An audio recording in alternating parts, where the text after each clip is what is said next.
Alright guys, good evening and welcome to another late night stream. As you see, we are continuing our U-boat campaign.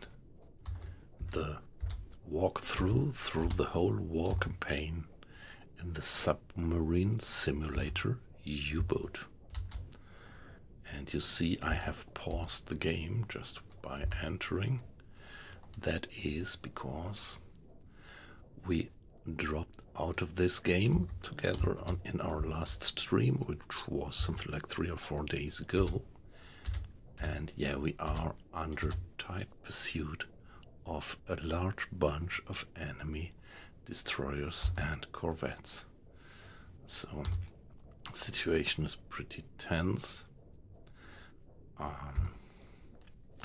We didn't have the opportunity to fire any torpedo because we were discovered already on our approach, so our try to infiltrate the convoy was not successful, and we were detected by our escort, and soon all the escorts were upon us.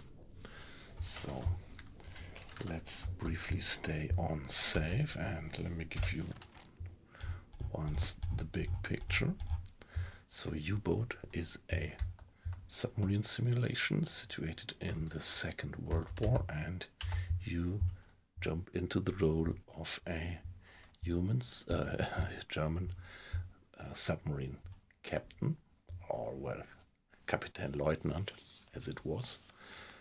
And yeah, you have several options, but what I am doing at the moment, I am doing the whole playthrough through the war in this beautiful open world. So you see, just everything is modeled, and not just for fake, but you can really travel all the coasts that you see on the map, just anywhere. So in this respect, it's a perfect open world.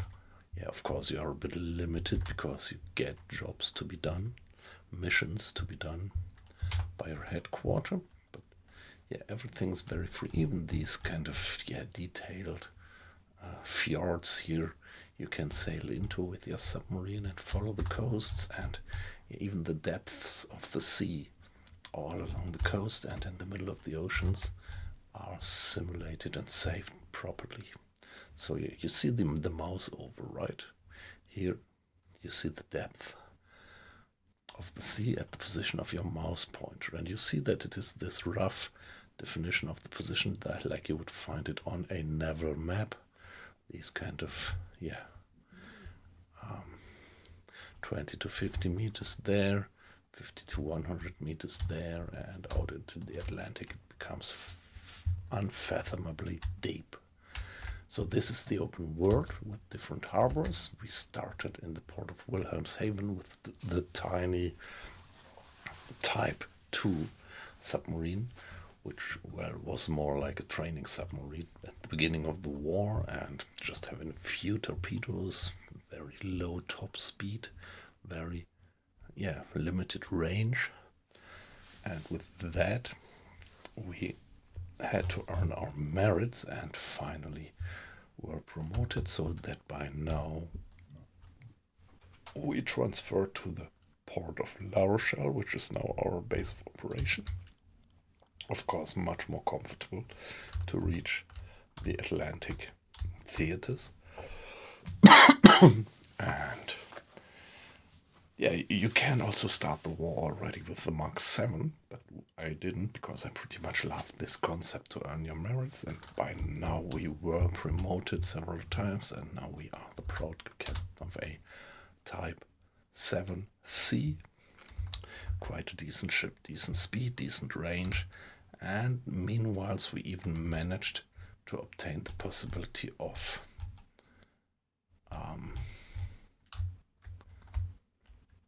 milk cows, which I could place somewhere, like what I did here, put a milk cow halfway towards the USA and Canada into the Atlantic. So the milk cow is a supply submarine, and so only the availability of this milk cow makes it possible that I can travel all the Atlantic and, yeah, refuel there and then get into my mission areas. And this is what we did in this particular mission. We went into this mission area. We already sank 10,000 tons. This is why the mission area isn't marked anymore. But as it is such an enormous effort to cross the Atlantic, after having fulfilled the mission, we went back, not to our base, but just to the milk cow and refueled, rearmed, restocked our food, and got back into this area because, yeah, in these quadrants here, any ship that we sink there will count for the mission goal of this particular operation. Operation Drumbeat in this case. And so finally we have fulfilled this Operation Drumbeat if we reach 200,000 tons. We are on the way, and this is why we went back. And that was, yeah, our try.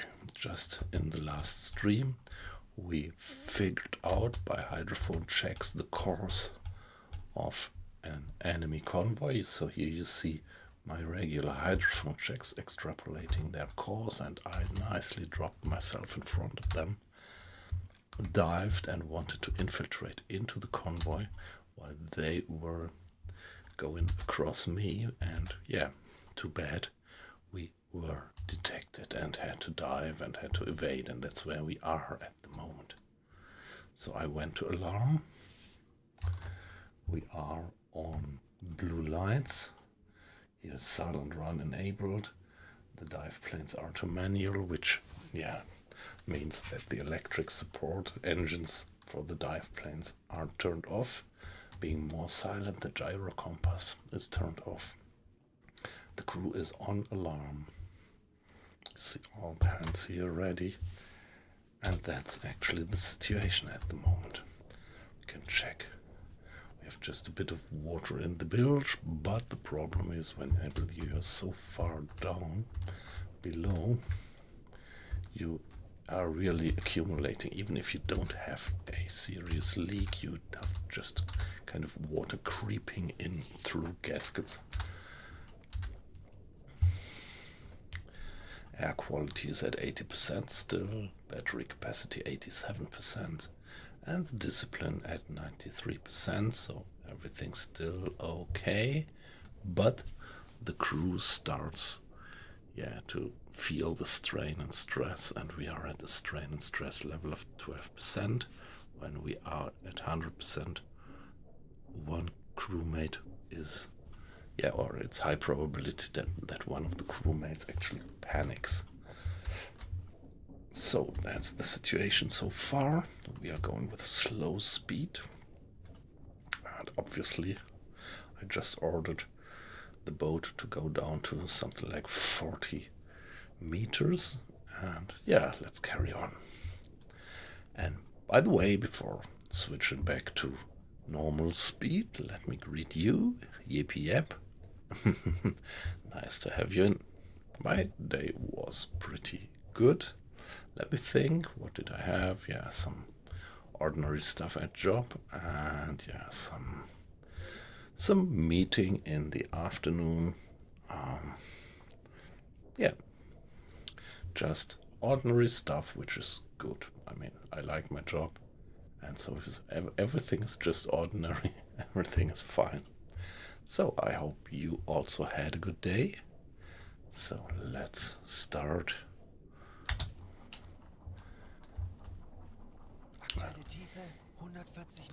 140 meters. Okay, no, it's the other way around. I ordered the boat to go up to 100. I don't want to be that deep all the time. But 100 meters, when they really detect us and start dropping depth charts on us, then 100 meters is a bit shallow and risky. But in terms of creeping water into the boat, it really makes a difference already whether you are at 100 or 140 meters.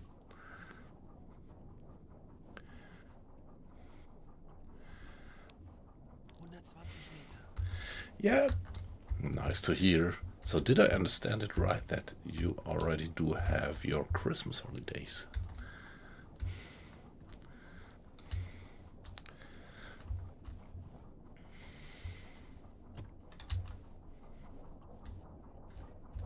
Propellers detected.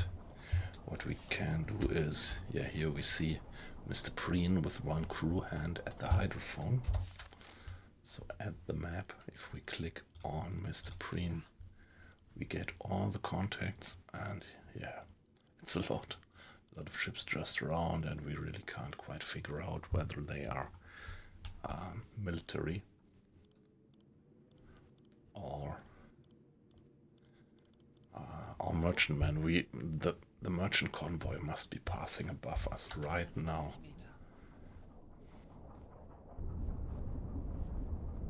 Well, we could get into the cinematic view for once. Some people might call that cheating. I would call it cinematic view for the viewers of the stream, to get a bit of an overview of the situation. So that's looking ahead.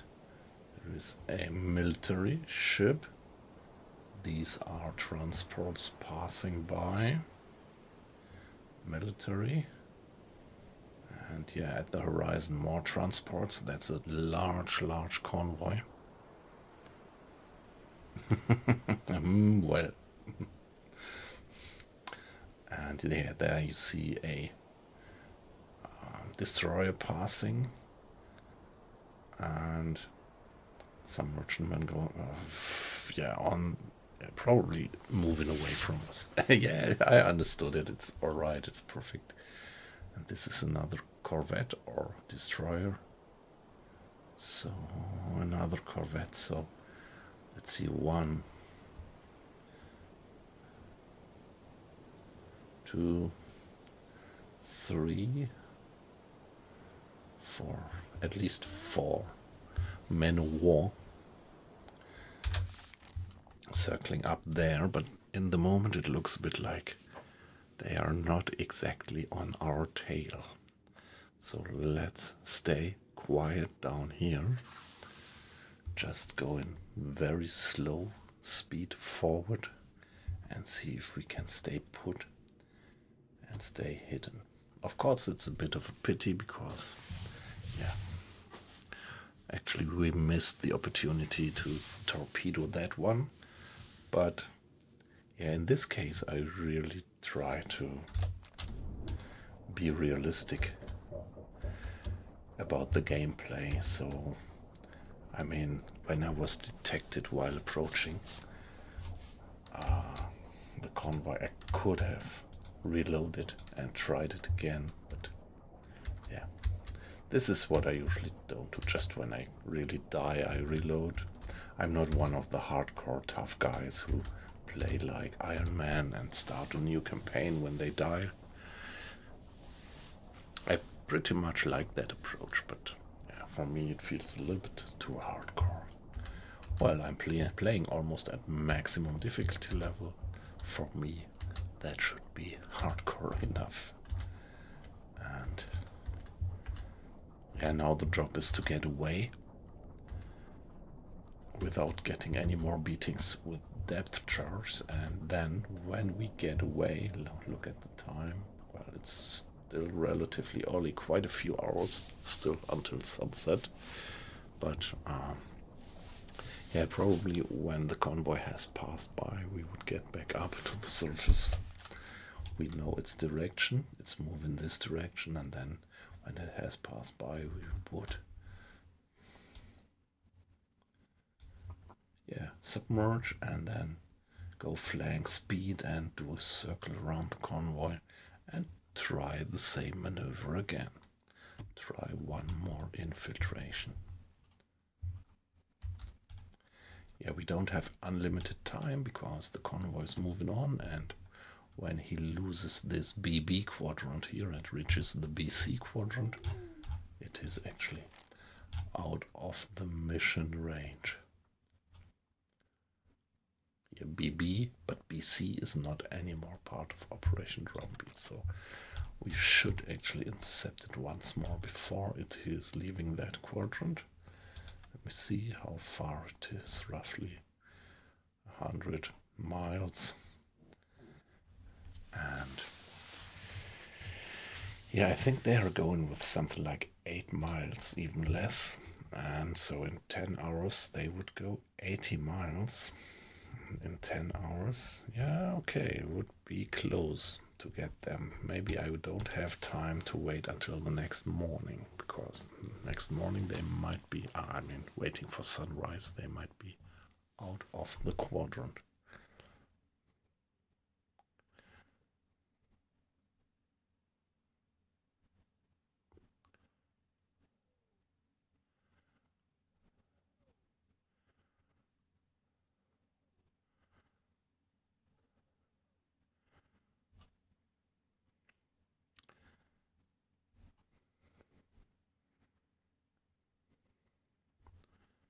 Yeah, it's perfectly fine.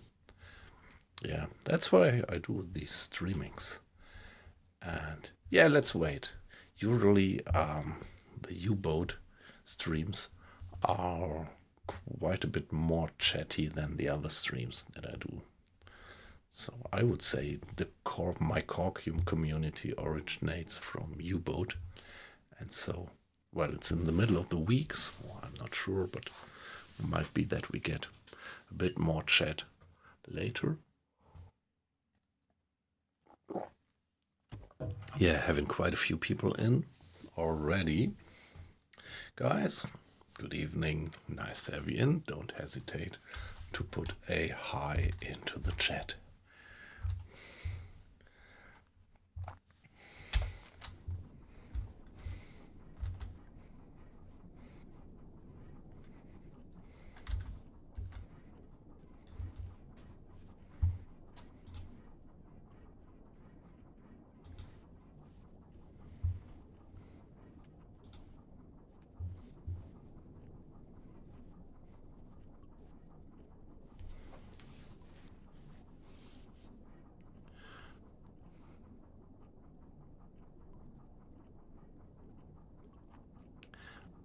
Hey, the gaming Mike and his fish.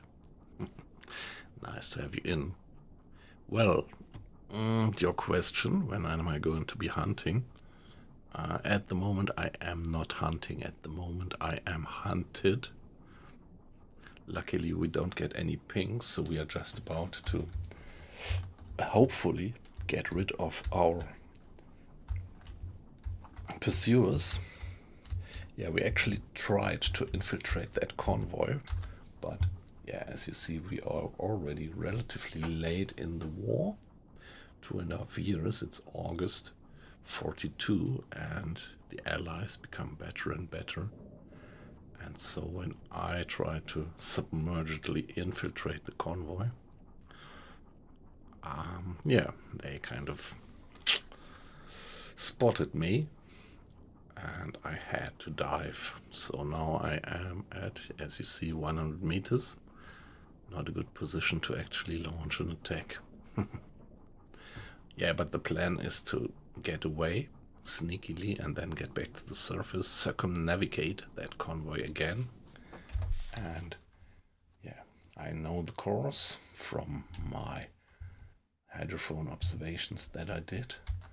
And when they are moving roughly into this direction here, something like that probably, I could get back to the surface, circumnavigate them, put myself in front of them and try the infiltration once more.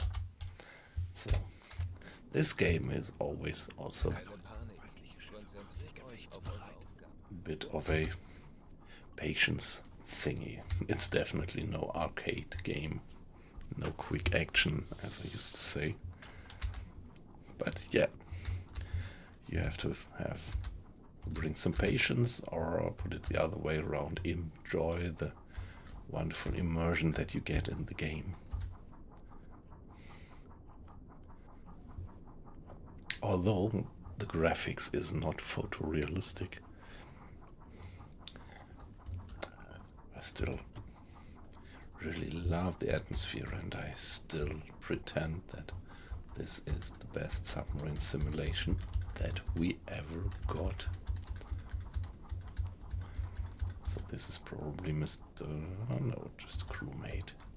Thought it was maybe Mr. Schneider taking care for the maintenance, but no, as we are on silent running, the maintenance of the torpedoes is actually stopped because it's too noisy.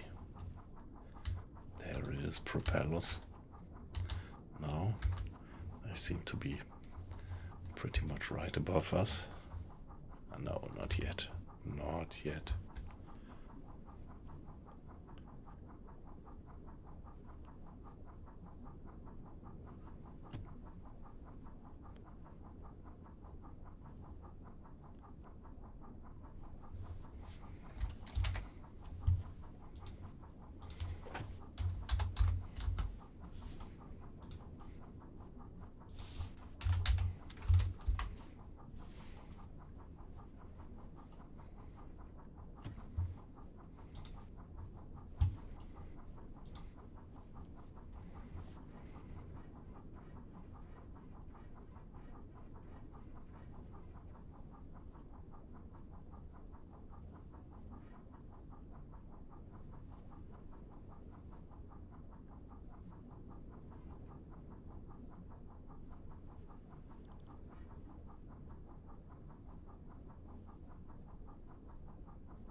Yeah, gonna need a bit of some patience now, but let's do this once more. Let's get a bit of that cinematic view once more.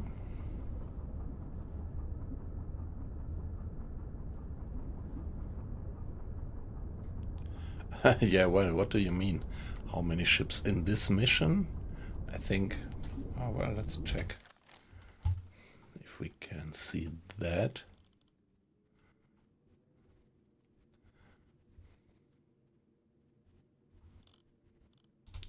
Let's check the journal.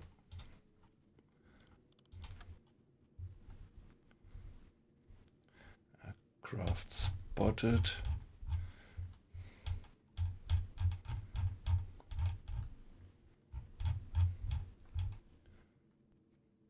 Yeah, quite can't tell. I think something like 4 ships we did already sink in this mission. What I can say is that we sank more than 10,000 tons already on this particular mission, on that find fart, which is going on for 30 days by now. And yeah, in total, just can't say. We can maybe check. There is this overview. Can we see somewhere how many ships we did? Combat. Torpedoes fired, so I have a torpedo accuracy of 60%, which is pretty alright, I think. But I really can't see. Yeah, let me see here. Tonnage. That's me, so looks like I have sunk an overall tonnage of 324,000, sorry, 324,000 tons. Well, and considering, well, that I'm doing the whole playthrough, I already had a lot of time to do that, but on the other hand, I'm playing on almost maximum difficulty level. So I think it's still a nice challenge.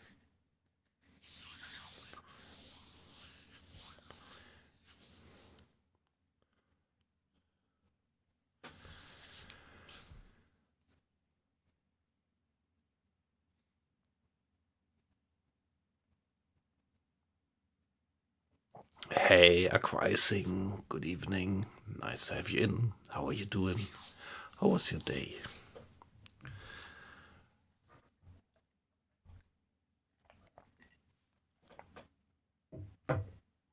So, you see, we are just where we ended that U-boat stream 3 days or 4 days ago.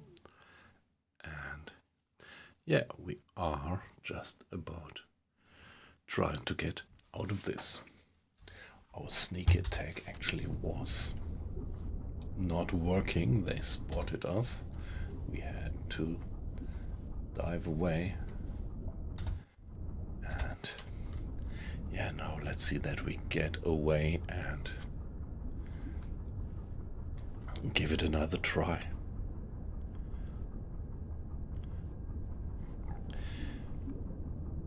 Yeah, okay, sounds like you had a bit of work.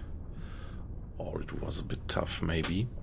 Yeah, for me it was alright. It was just an ordinary work day. We had some relatively big meeting in the afternoon, but it was alright. Everything fine.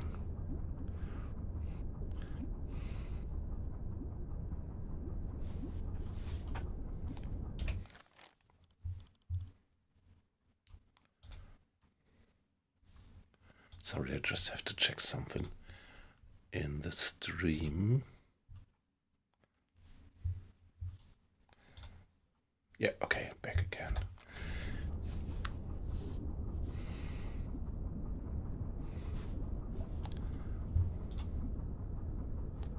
Oh wow, hey, great. So the multi-stream actually works. Like, I mean, that I get all the overall messages.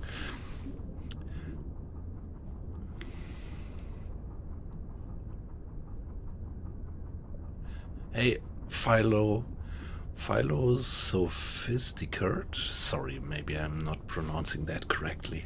Great to have you in. So this is now the first time that I see that my mixed chat here is actually working. So now I have one window where I have the combined chat from Twitch and YouTube.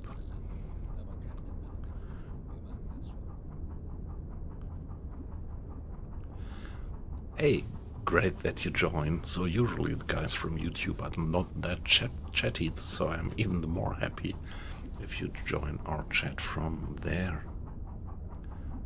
Hey, yeah, Type 2, a Type 7 submarine. Okay, that's amazing. Oh shit. So I shouldn't have done so much chatting. Let's change our course and let's see. And let's get deeper. Let's get deeper, guys. Flank speed. Now that they are right above us, and when they are right above us, we could also turn on the pump briefly. Because whenever they are right above us, their propeller noise should actually mask ours.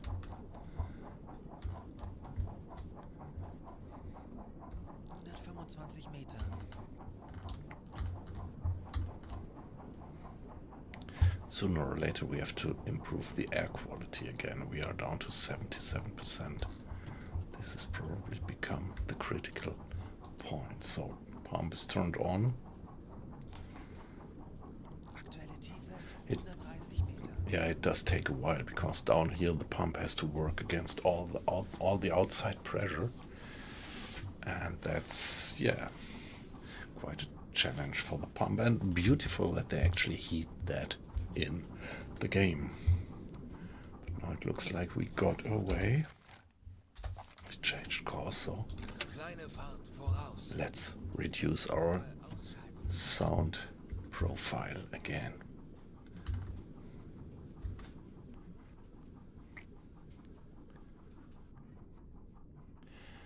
No, I don't use any mods. So the one mod that my plan is to install soon would be this, yeah, war chat or realistic chat on the radio. But in total, I'm a bit afraid if I play these kind of rather complex and well-balanced games. 135 Meter. And if I do large-scale or long-term campaigns on them, I'm a bit afraid of, that if I would install some mods, it would somehow crush the game balance, and I would just recognize it after quite a while. So that's why I'm always a bit hesitant using mods. I know that there are great mods, but yeah, here for the streaming purpose I actually play purely vanilla at the moment. Yeah, the sound mod, yeah, heard of that one as well. But I think there are several ones probably, I guess. Okay, and there we have the bot again with the cheap views. No, thank you, I don't need cheap views. I already have a bunch of very variable views, so thanks to you guys. So looks like we got away from that one, and we had a bit of the water inside the bilge reduced and got it out of the hull. Now, come on, let's get back to, let us say, 110 meters.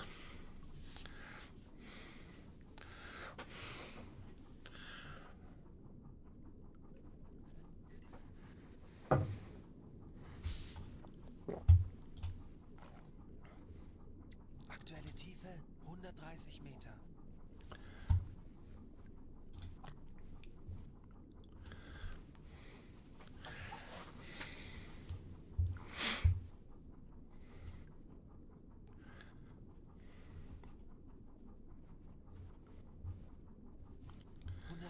Meter.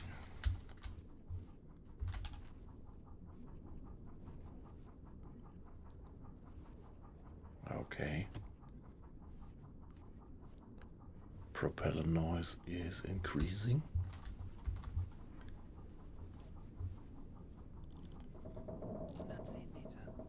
Ja. So, Mr. Preen at the hydrophone.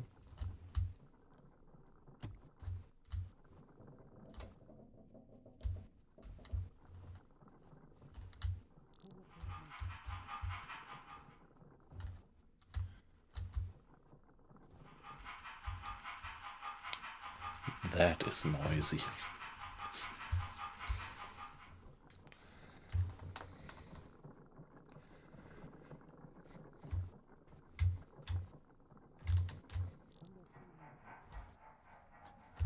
Yeah, that's slow-moving propellers, probably merchantmen. That's even slower. A lot of ships there.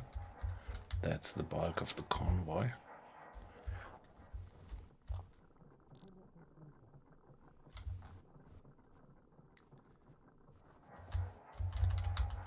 But pretty hard to listen, to hear whether there's any fast-moving propellers from man of war.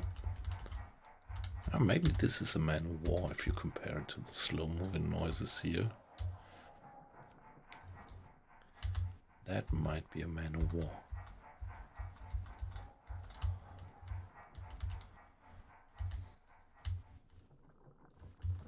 But let's turn back to the contacts that we had here. Yeah, they are pretty noisy.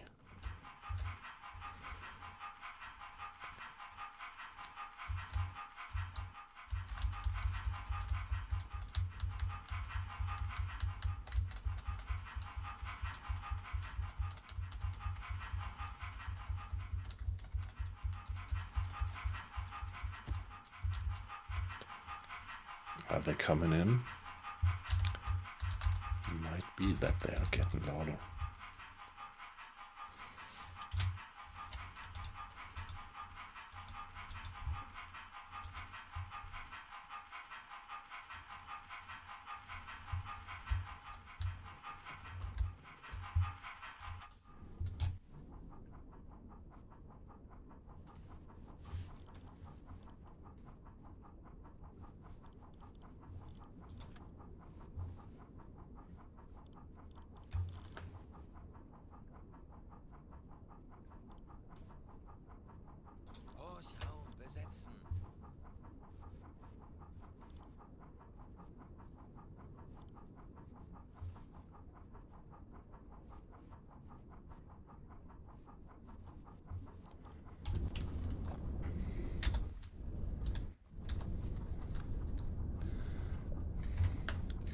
Yeah, let's drop into the cinematic view once more.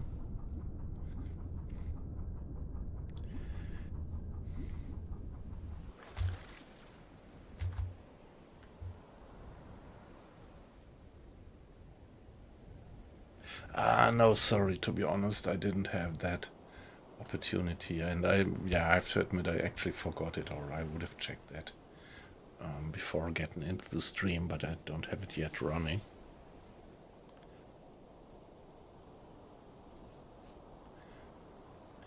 Not wet, just cold. Hey, nice to have you in. Good evening. How are you doing? So this guy is actually coming in for us, right?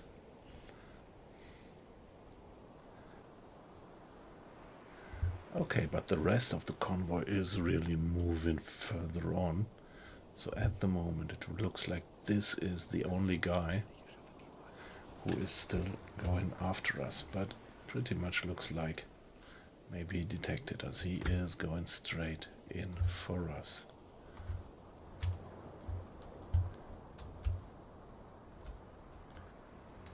But maybe he's gonna pass behind us.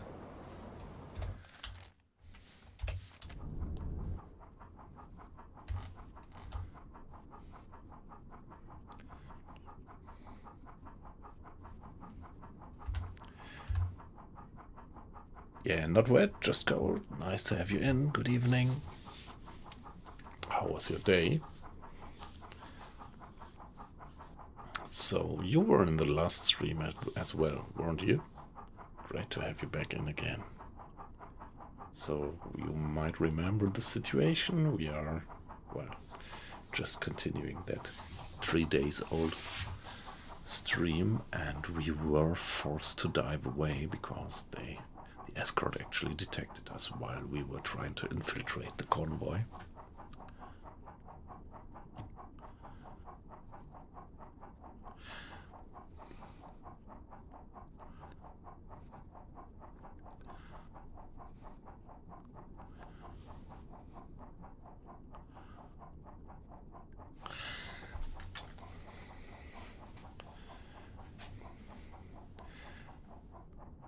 Yeah, let me see.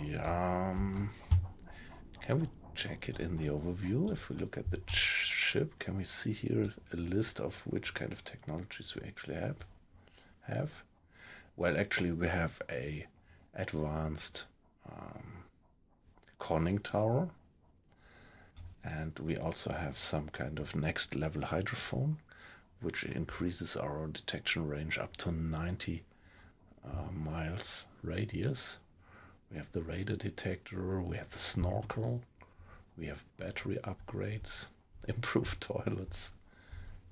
Yeah, that's roughly it. And, well, in terms of torpedoes, we already have these advanced torpedoes. On the one hand, there are these sound-seeking torpedoes, and I already have also researched these torpedoes which follow some kind of a meandering pattern when you once fired them.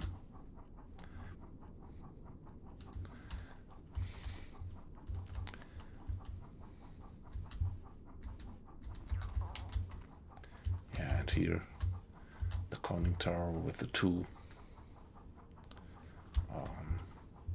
flux, the two air guns. Yeah, that's it, roughly.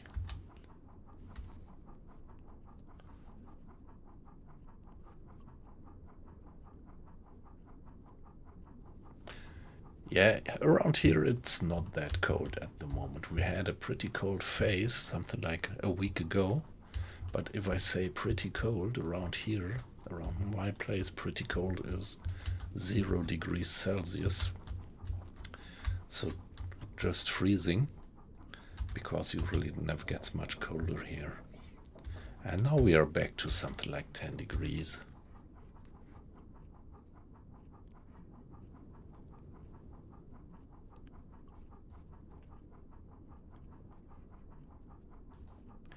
Yeah. So, by the way, not wet. We already have homing torpedoes already here in this one. It's these sound homing torpedoes. Or maybe I didn't understand you right. So these, probably you know, right? These both here, the T5 with the PI4 pistol. These are torpedoes. When you fire them, they are actually homing in for the next propeller noise. And they are relatively reliable, I would say.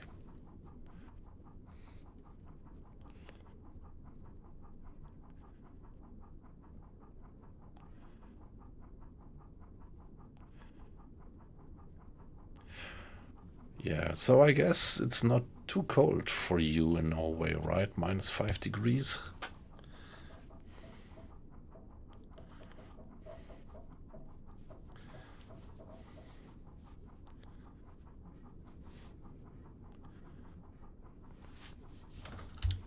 Yeah, nice to learn that you are joining us from Norway. Actually,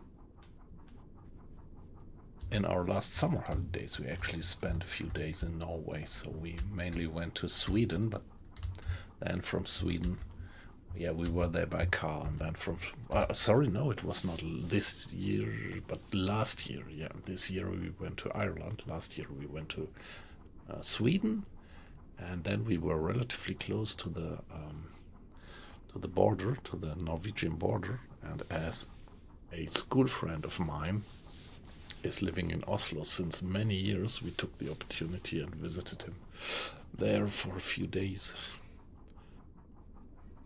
Yeah, the Gulf Stream. Yes, okay, yeah.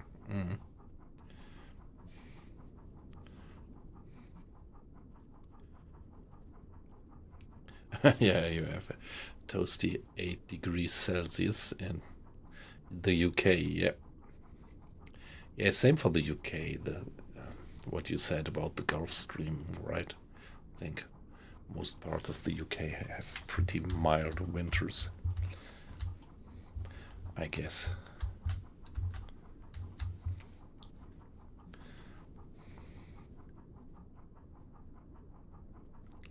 Yep, right. Yeah, that's what I love about streaming, or one aspect of what I love about streaming. That you get into contact with so many different people from so many different countries. Very far away. I mean, I am always still in awe if I really think about the fact that we are talking about oceans across the channel, across the Atlantic.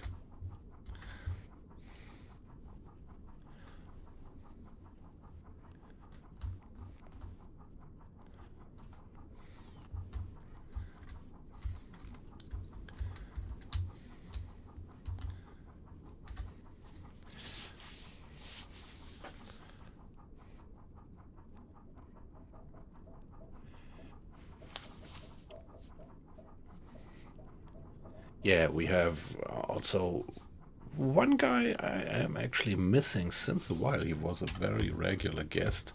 He was from Belgium, and then, of course, we also have people from Canada and from, yeah, also from North Africa. Some people regularly being in the stream.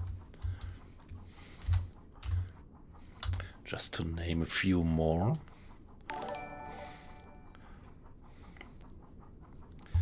Oh, great, I heard that beautiful sound, but let me briefly check that other page. Oh, nice. The gaming mic and his fish. Thank you very much for that follow. That's very much appreciated. Great to have you in.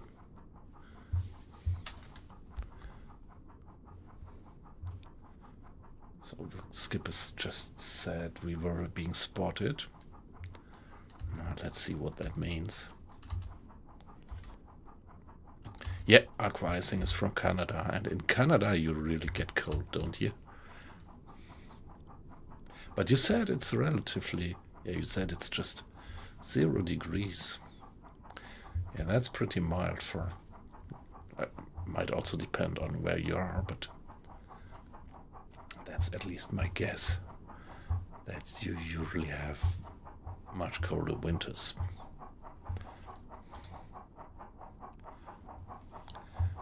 Oh boy, so that sounds pretty much like...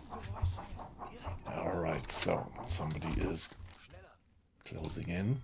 So what I'm gonna do whenever I have them straight above us, go flank speed and change the course by 100 degrees. And now that they are right above us, they can't hear us anyway with their own propellers masking our noise. So at that moment, I think we can turn on the pumps and also the ventilation. Both of that making a hell of a noise, but I hope he wouldn't be able to recognize it.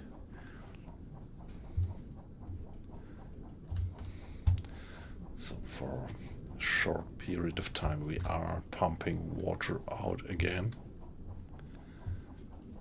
And we should improve the air quality a bit. 76% by now. Yeah, but I shouldn't overdo it.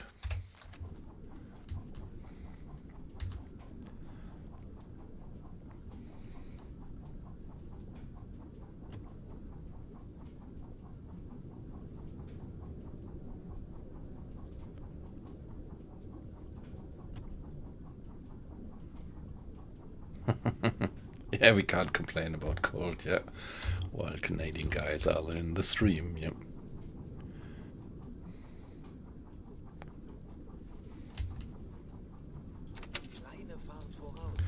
So let's turn off the two machines again. Yeah, you say you don't complain about the cold, but you complain about the snow, and yeah, that's what I heard. Actually, the uncle of my wife, or one of the uncles of my wife, he migrated to Canada from Germany.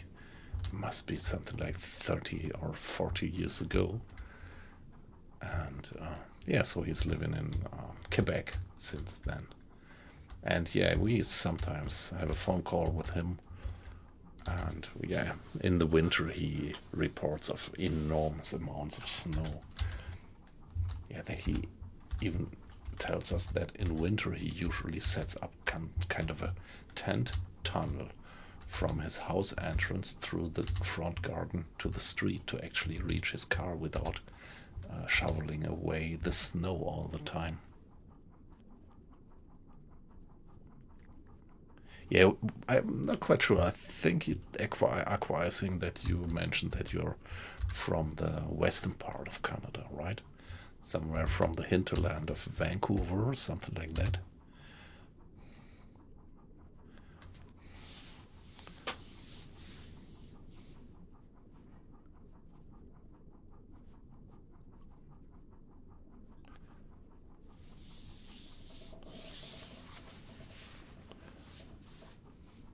I should have been born in the Bahamas.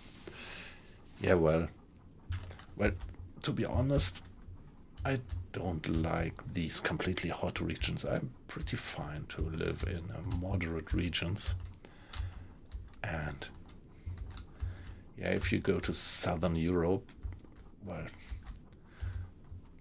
let me put it like that. I prefer to spend my holidays in northern Europe or in the UK or Ireland than in southern France or Italy, because yeah, for my taste that's just a bit too... okay, Ontario, yeah, all right.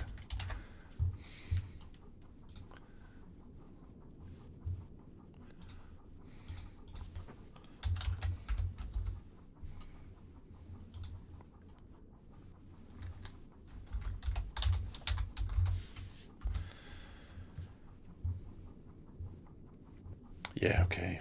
I actually I had to Google it briefly. I wasn't 100% sure, but so I was quite wrong. So I kind of mixed it up maybe with some other Canadian guys from the chat. So Ontario is definitely not the western part. Sorry.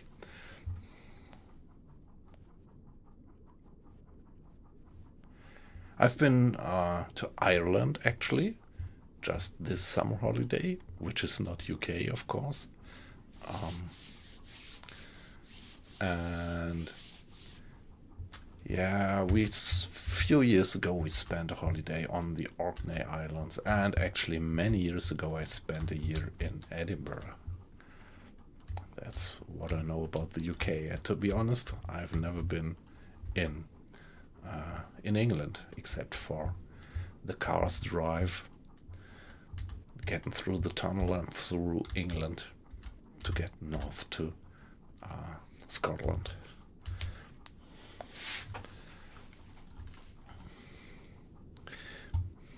Hey, great guys. So I see the number of watches going up, and yeah, beautiful. So everybody, don't hesitate. I always love to have a bit of a busy chat.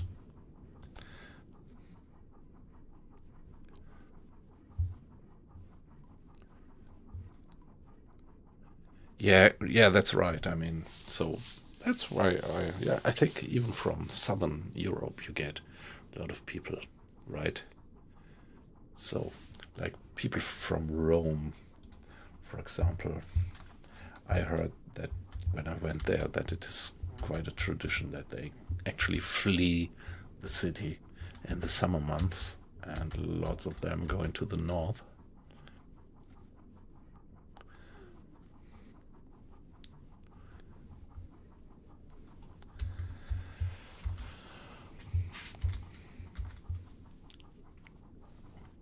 Yes, this situation here to sneakily try to get away from the escorts, that's a good opportunity to have a little chat because it's not much else to do. Just be aware. So we actually got all the water out of the bilge for now. And okay, air quality is up to 80, but for the price of using the filters. Here actually it's the potassium absorbers. Yeah, let's say, see, we have, yeah, we could, from the stores, we could get some of the potassium absorbers into the ventilation systems again to have it fully restocked. So using the ventilation system without the potassium absorbers actually doesn't improve your oxygen level in the boat, but if you have the potassium absorbers inserted, they actually drain the carbon monoxide out of the air and convert it back, chemically convert it back to oxygen, something like that, I guess. And but it as you saw, I just had the ventilation on for a few minutes, and we used up 5 of the potassium absorbers already.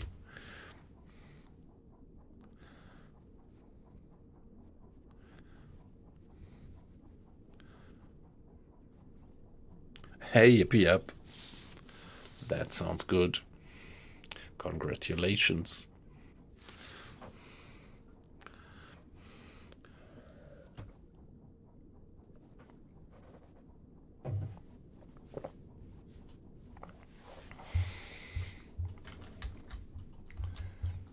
Well, by the way, we could also check the food in the galley, but that's still fine. Yeah, I am offering 4 different types of food, which means that I will have a lot higher burn rate than as if I would offer only one type of food. So the more different types of food you offer, the higher the burn rate of food actually is. But it also increases your discipline, or in our case, it decreases the decay of discipline. So the crew, as you see here, is very fatigued already because we were so long out at sea that when I get back to shore next time, I definitely have to grant them something like a 3 weeks shore leave to regain from fatigue. And this fatigue, and you see a few other effects being hunted. The current depth actually puts pressure on the crew. Much work from the officers, neglected food preparation because we are at a battle station, so all this lets us drain discipline. But yeah, well, when the galley would be put back to work, when I have released battle stations, then this will help us to keep at least a certain level of discipline. Yes, Oblivion. Yeah, hi, by the way, great to have you in the chat. Hope you're fine. They can. If you completely run out of food, your crew will just die and the game is lost.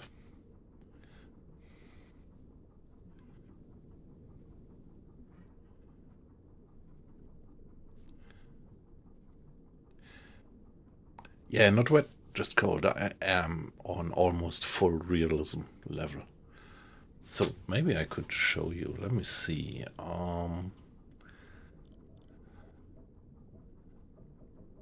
No, it's escape, right?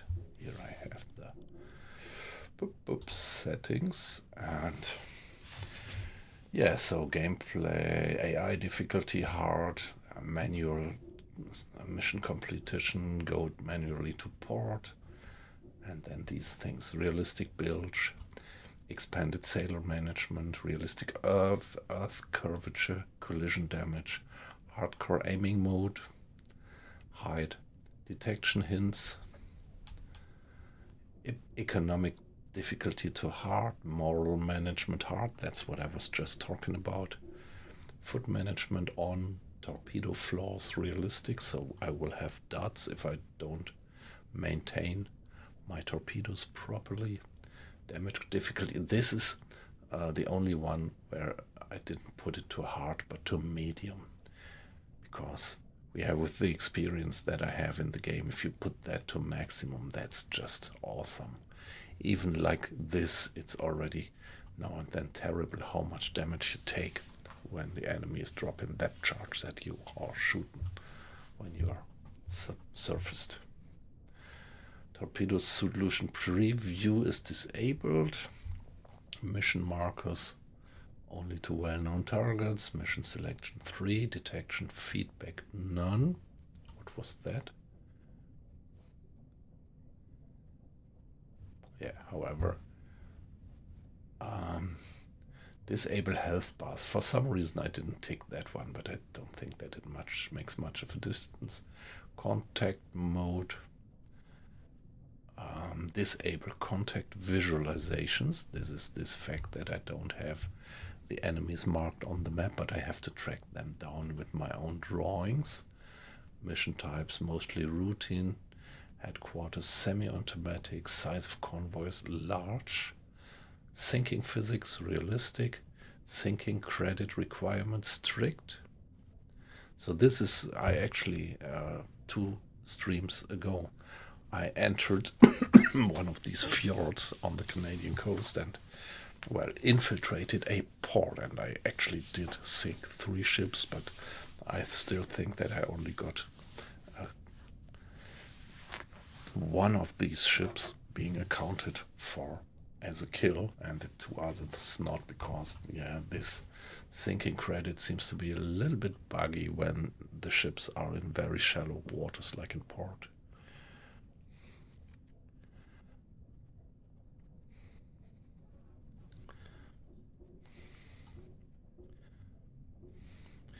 Encounters mode default, periscope stabilization disabled, magnification realistic, so that's what I do, and in total this brings me to 96% of realism level.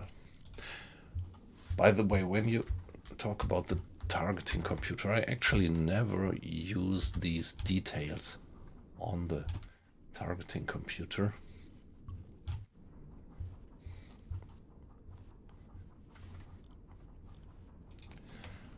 But I just use the aiming information that you have, like still there. You have to put in the target's angle on bow, the target's distance, type of the target, and these things.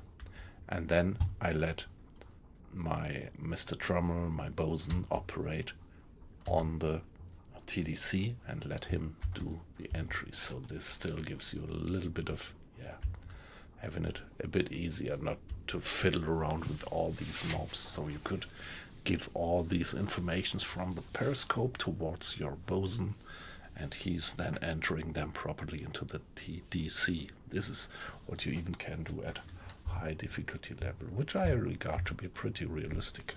If you slip into the role of the captain, you are at the periscope and just have to collect the crucial information from observation and give it to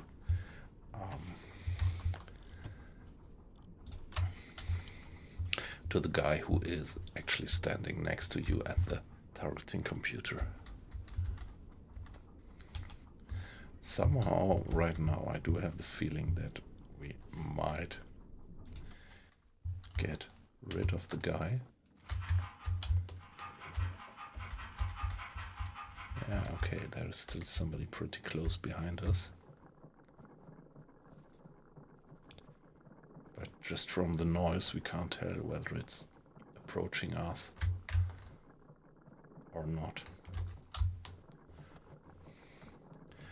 So it still might be on our tail. Sounds a bit like that. Sounds like we didn't yet get rid of that last guy.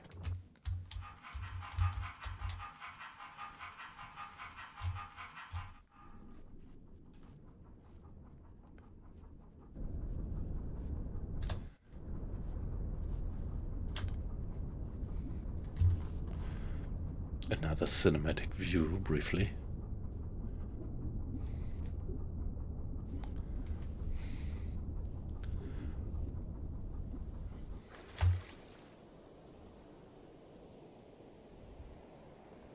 Okay, hey. Yeah, this one is the closest one. If we are lucky, he did give up the chase. No, he is still heading towards us. So let's be careful.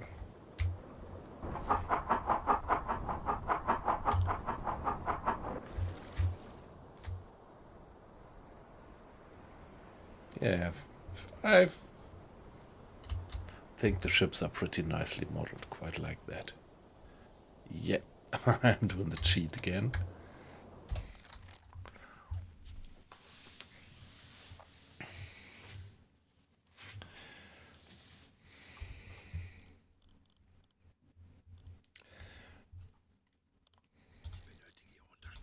I still want to have the crew at battle stations. So, if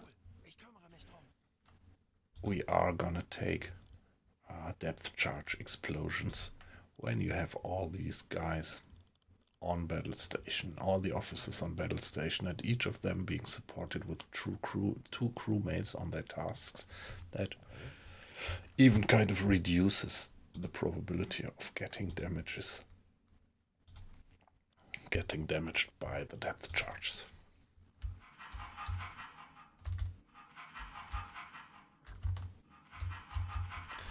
The guy is still coming in.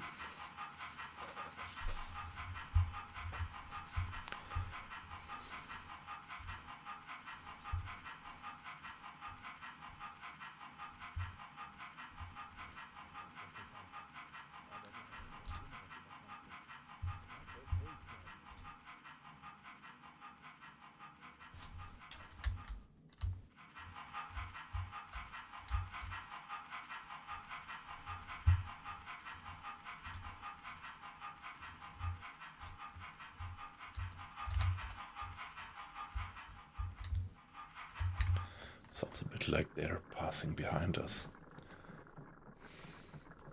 Let's hope that they are passing behind us and not homing in on us from astern. Yep. Sounds like they are passing astern relatively close. That's good. So he was heading straight towards us, and it looks like he did not detect us.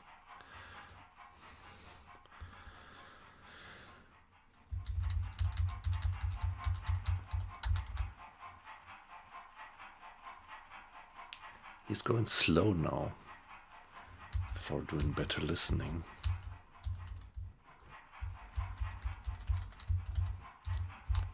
Yeah, but we are fine. We are just going at the lowest speed and the crew is on silent running.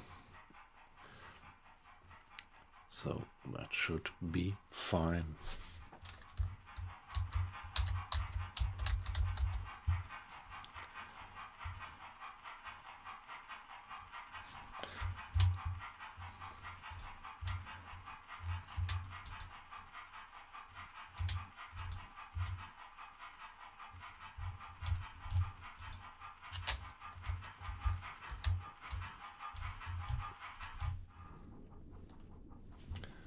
By the way, let me save the game at that point, as it's the first save today. Let's give it a new name, W222. So you see I already had quite some number of saves. No, at the moment we are not detected. It looks like that guy is passing by, had been passing behind our stern, and it did not home in on us. So pretty much sounded like, yeah, we don't get pings, and also, of course, they don't have to ping us to detect us. They could also kind of passively detect us, but at the moment it doesn't look like he's homing in on us.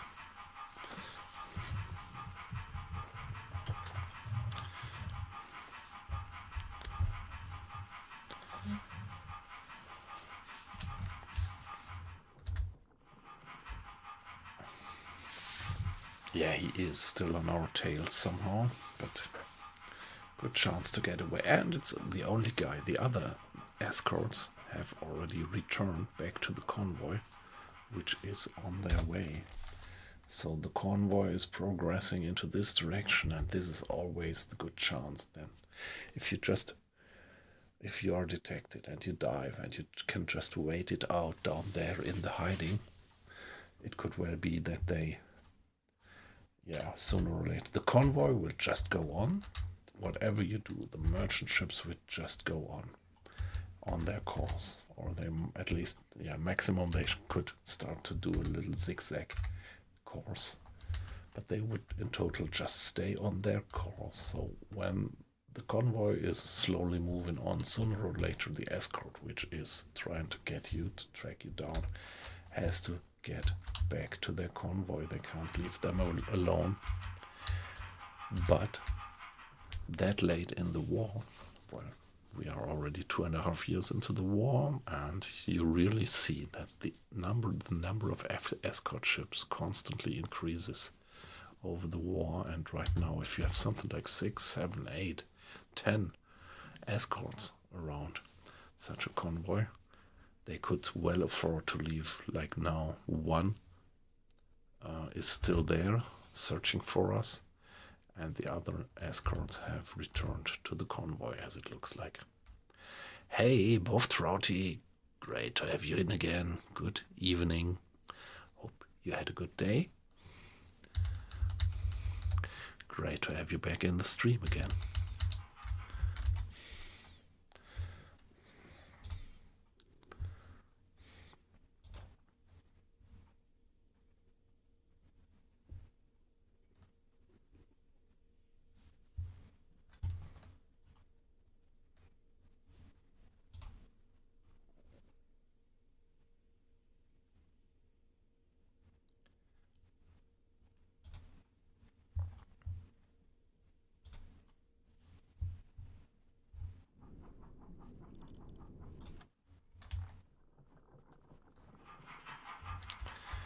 Okay, but the guy is now still passing towards our bows.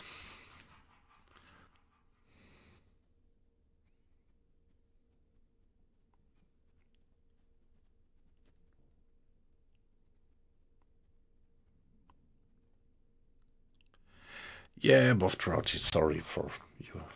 Feel sorry if you had not such a good day. But yeah, now the day is over. And yeah, all of us, we have opportunity to do a little bit of having a relaxing time. So great that you join.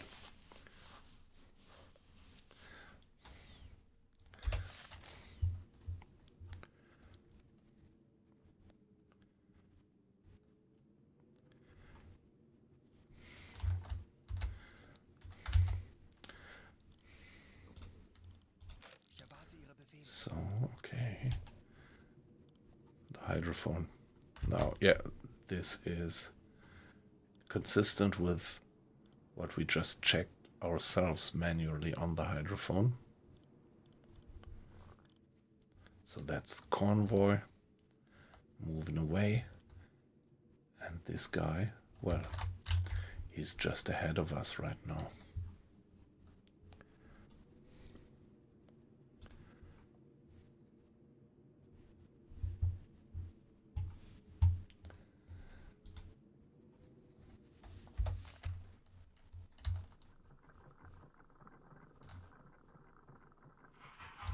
Yeah, there he is. Yeah, it is pretty loud.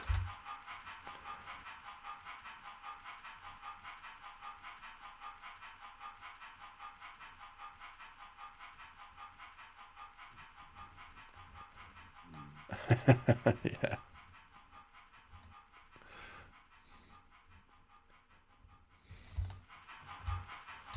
They are circling around us, but yeah, still think that they don't know where we are. At the moment, at least. This could quickly change. Yeah, we are accumulating water again in the bilge, but just slowly. Yeah, we are not that deep at the moment. We are just at 110 meters.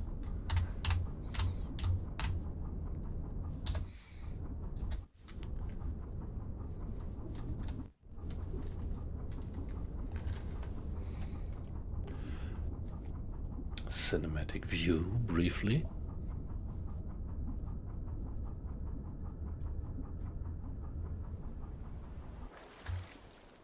So it must be just over there.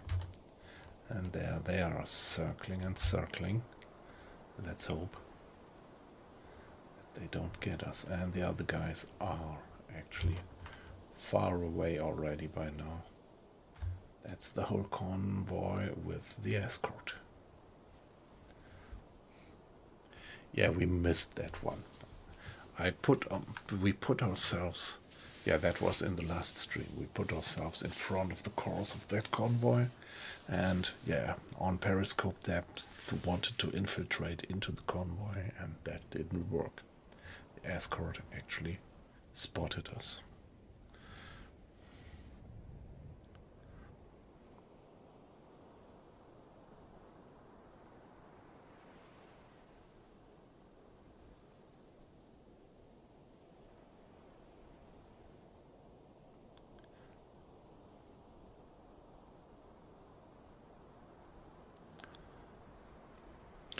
Yeah, that's quite nice. I mean, you could in the future the developers could also make this an issue of difficulty level, right? Because I mean, you could further increase the difficulty level if you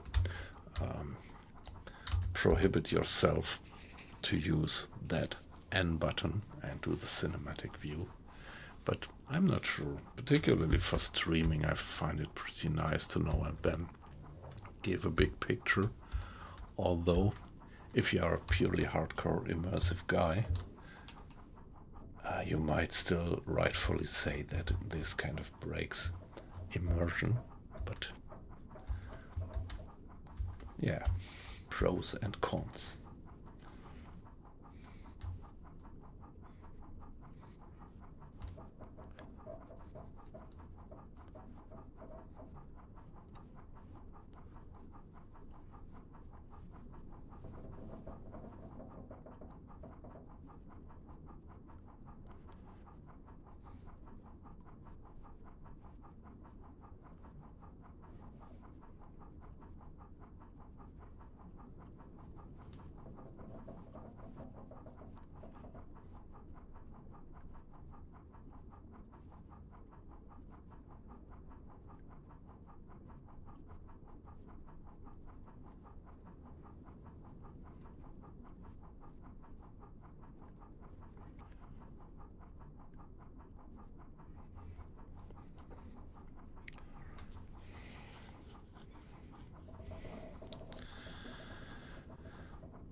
Okay, okay. I think you lost me there. That sounds a bit like you two guys know one song. What you're talking about? Is it quotes from a song, which I don't know, or at least didn't recognize yet?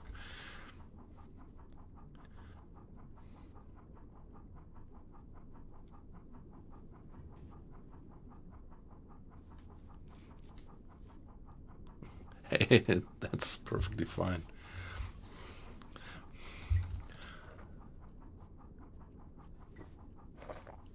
So still great guys. I see that there was quite some jump in watches. Nice to have all of you guys in the stream.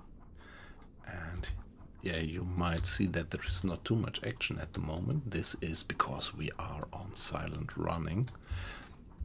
Yeah, we try to attack a convoy, and because it's already something like 2.5 years into the war, the convoy, the escorts are pretty good by now in detecting us, and this is what they did before we actually could fire a torpedo.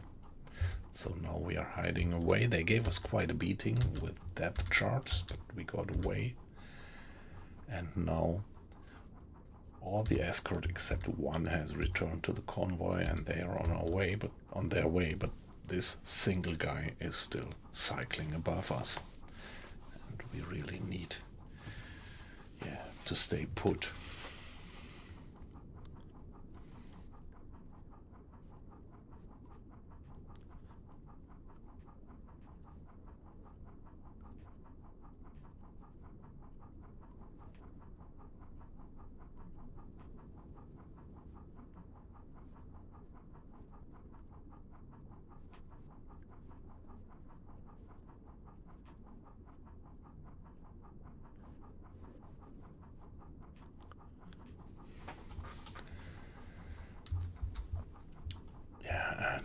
At the moment, it really looks like that this frigate up there has kind of lost us. But it's still close, so they might find us any minute again.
Yes. Yeah, you do indeed, because I have no idea what you're talking about.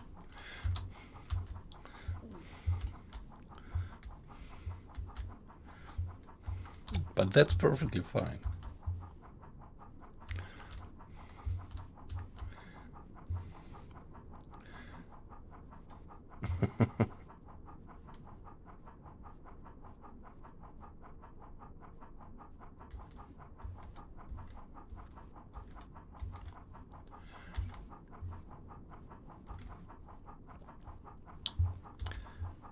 Yeah.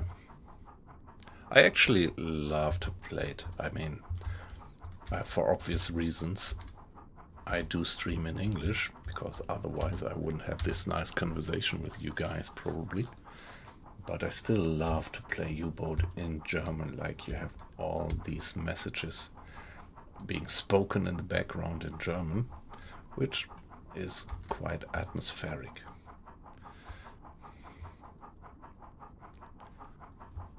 Yeah, right? That's what I think. You must play this one with the German voice lines. 100% agree.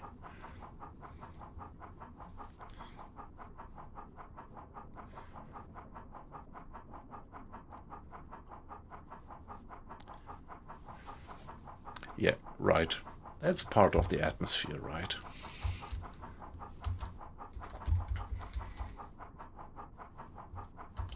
Now, the sound of the propeller is getting noisier again.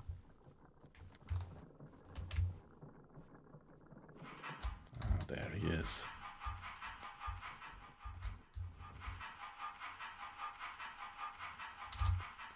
Hey, thank you. Nice to hear. And yeah, as for me, I'm not very good in languages, so I'm only speaking German because by chance that's the language I learned from birth. And also a bit by chance I had the opportunity to to learn some, I would say, fair amount of English, but there is no other language that I am able to speak. Even once I was taking some French lessons, but yeah, that never brought me any further, so I wouldn't be able to read a book in French or something like that.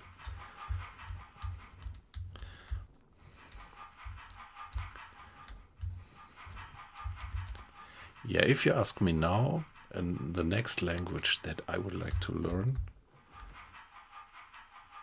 in addition to German and English, would be Spanish. Yeah, I wouldn't take the effort at the moment, but in principle, if I had one wish free in terms of languages, it would be Spanish, which I would love to speak fluently.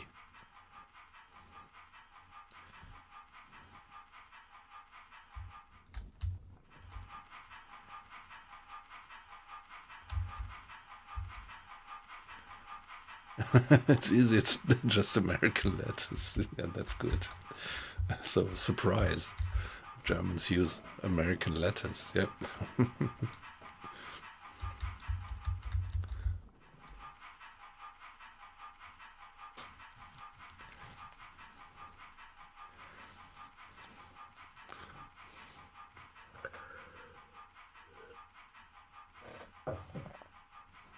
Yeah, armes Würstchen. That's a nice saying. So it's a kind of an insult, actually, if you say to somebody, du bist ein armes Würstchen, then it's not a compliment, actually. But it's not a strong insult. But it is. You shouldn't say that to someone face to face.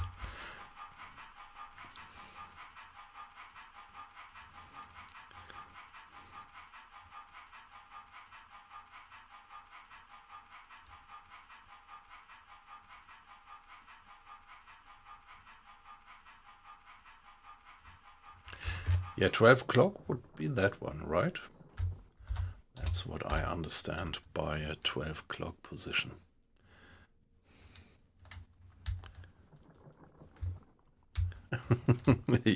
yeah, try it. So, it's a compliment. So in Germany, armes Würstchen is a very polite way of saying that you like him.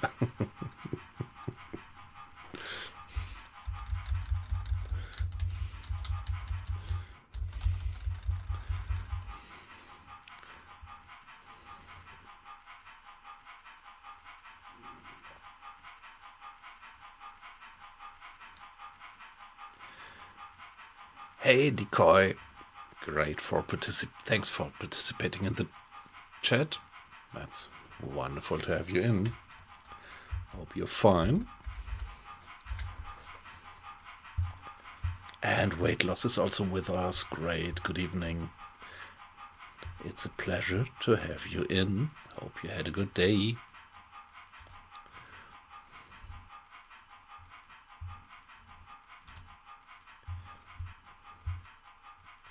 Yeah, so many well-known faces. Or, well, maybe I shouldn't call it well-known faces, but well-known names. Yeah, wonderful to have all of you in.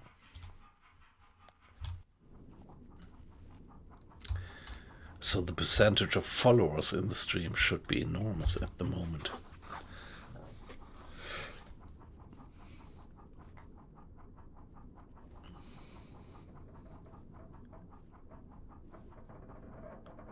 A Super Star Destroyer in Armada. Yeah, nice. Yeah, earlier in the evening when I was watching TV with the family and I just briefly dropped into your stream and saw what you were doing.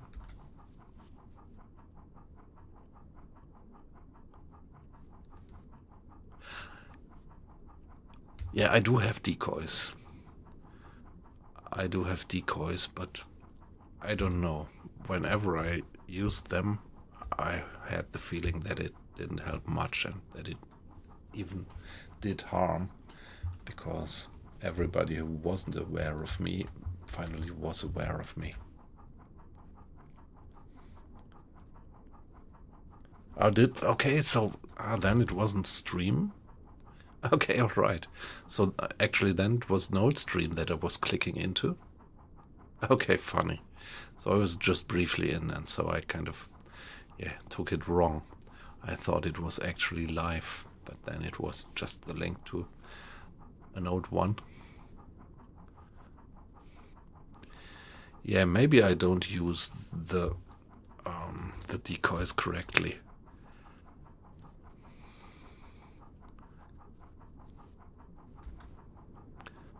But yeah, up to now, I didn't quite see the point in using them, I have to admit.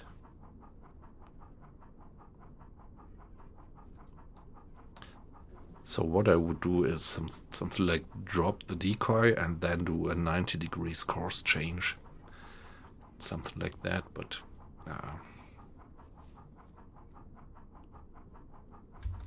not quite sure at what moment in time I should actually drop them. Should I drop a decoy when the enemy is right above me?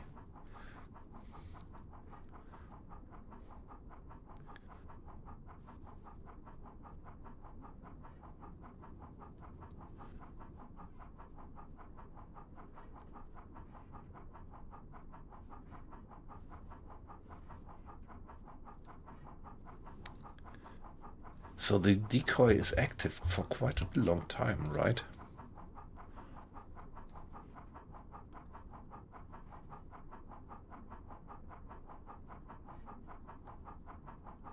Hey, not wet, just cold. You do stream by yourself, don't you? Did I understand you right?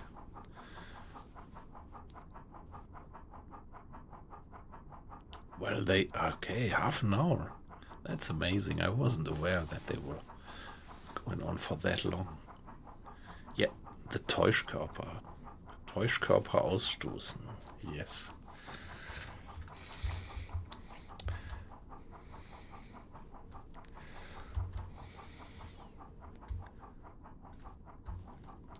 Hey, come on, we just don't get rid of this guy.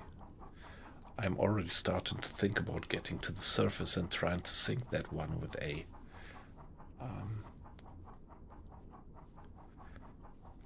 sound-seeking torpedo.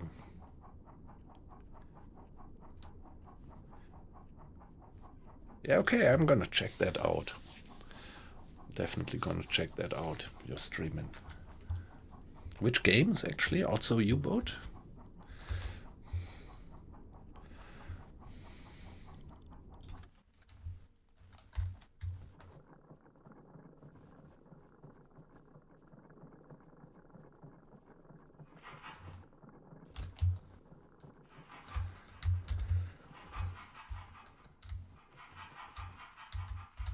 So what do you think, guys? Shall we try to get to periscope depth and get a shot on that guy?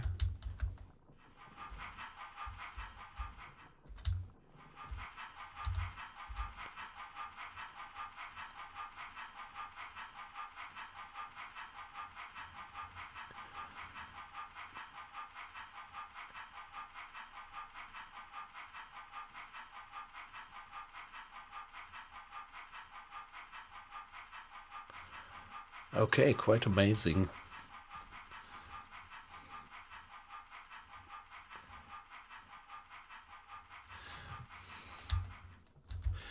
So I guess that these decoys were designed in a way that they start to float in the water, so not to sink or rise.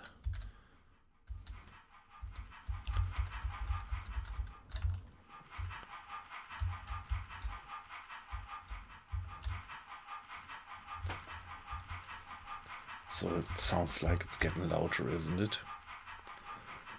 It's closing in again.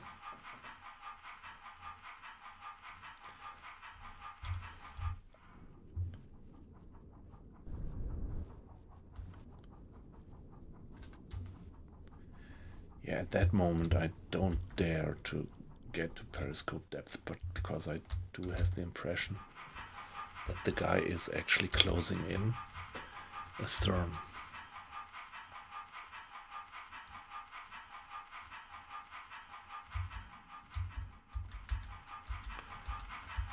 He's somewhere there. Of course, now I could use the cinematic view again, but I would feel it would be a bit of cheating to base my decision on that one, whether to surface or not. Hey, come on. Let's try. Let's give it a save. If we die, we can reload. And let's see if we can sneakily get to the surface. Only thing that we have to take care of is that we don't overshoot. So when you are at 100 meters, never just right away go to periscope depth. You would 100% overshoot. 100 Meter. So what information do we get on the map from Mr. Preen? Hey, is this really reliable? Nah, I just don't get the signal anymore because they are in the stern. Tiefe 500 Meter. They are in the stern shadow now.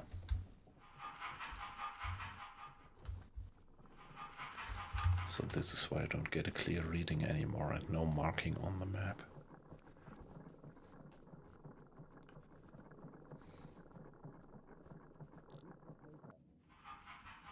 Okay, 70 meters. This is also nice. When you're at the hydrophone, you hear all the voices and commands of the crew.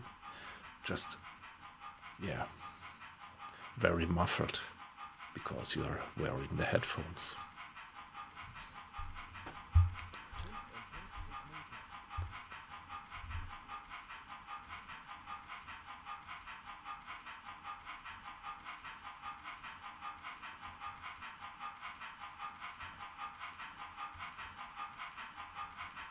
Yeah, okay. Good summary, I think.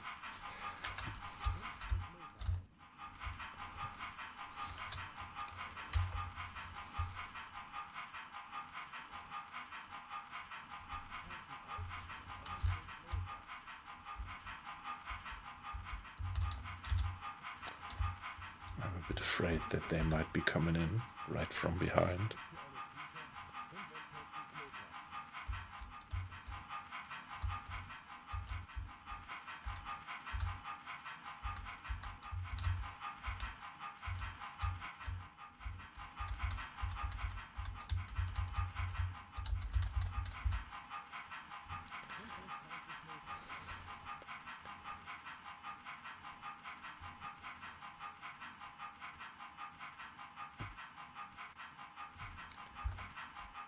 I'm really afraid that they are closing in on us pretty straight.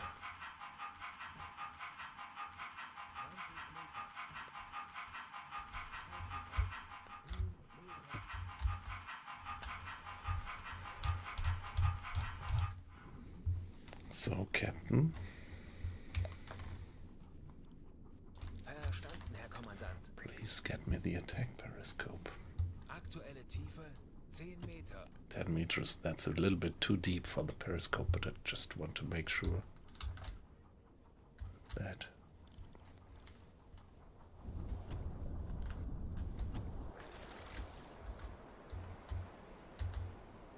alright. There they are. Well, come on. Ja, periscope down, because first we have to take care of the maintenance of our stern torpedoes. We haven't been maintaining them for a while, so please give us the maintenance of torpedo number 5, and please do it flank. Oh shit, I should have done that already.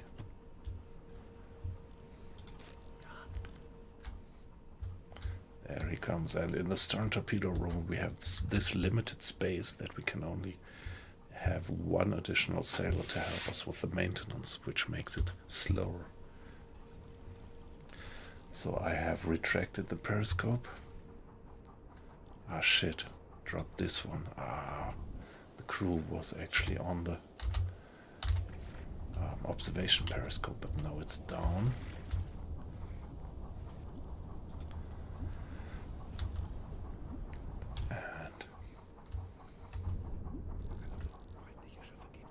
Ah shit, they have spotted us.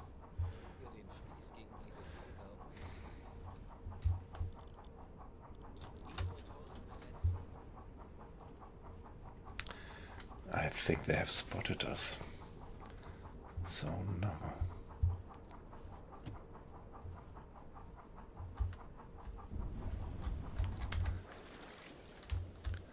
Oh shit, they are coming in on us. They are.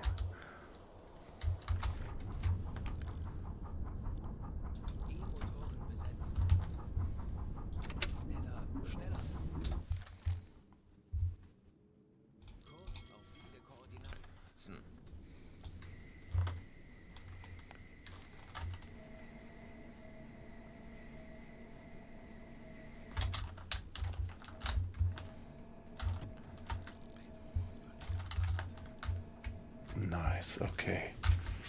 So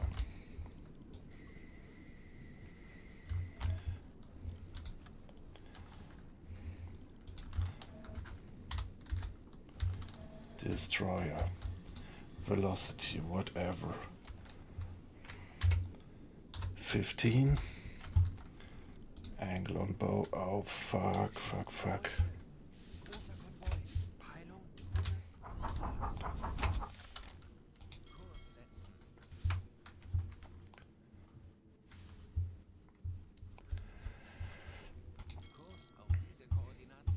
Hey guy, why are you not staying at the engines?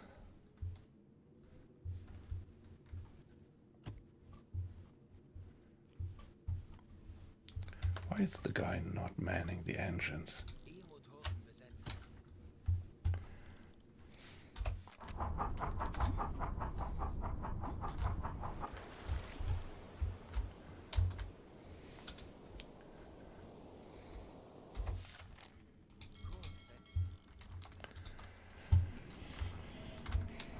So, which destroyer is it actually? Now I bought some time. Is it just an escort? No, it's not this one, it's not this one. Might be this one. Do you think?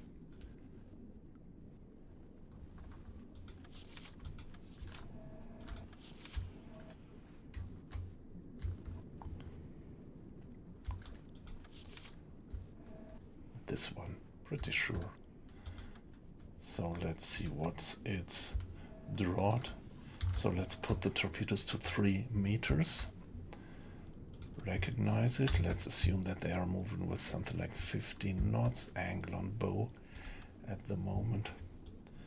Something like that. And the distance, give it a guess. Give the distance a quick guess. Like that. Pretty close. So, and now. 4 Meter. Winkel 1, 2, 3, Bug links. So, magnetic pistol, depth 3, so it's a little bit more than they draw, so that the magnetic pistol should explode right under the keel, and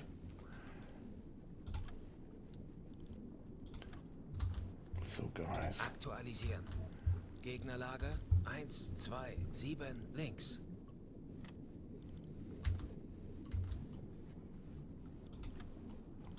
why don't I get... Mr. Drummer, please get me the torpedo solution.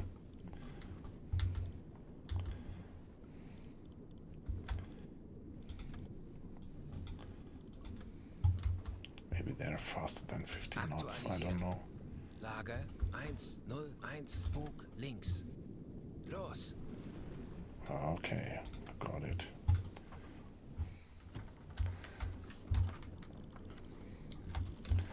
Now please, Mr. Schneider.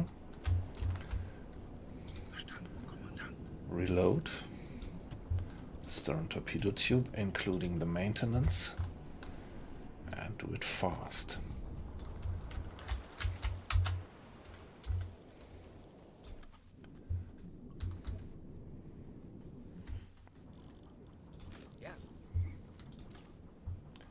Now we can take a look at the torpedo like that and see whether it does make sense what he does. So the general course that I chose doesn't look too bad. Ah, come on, let's just keep fingers crossed that it is gonna work. In the past I was pretty lucky. These fingers crossed. So sorry I didn't heed the chat for the last few minutes because I was a bit busy. Yeah, maybe he's out of depth charge. Yeah, you're completely right.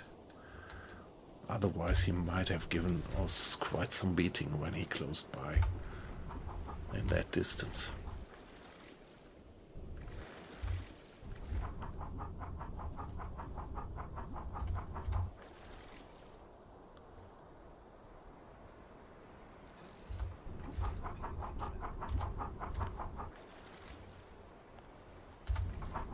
Okay, my distance calculation was not correct because it says that it's still 30 seconds until impact.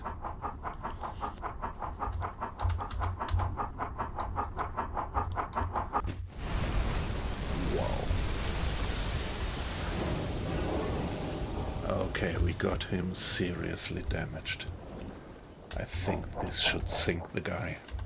I think this should sink the guy.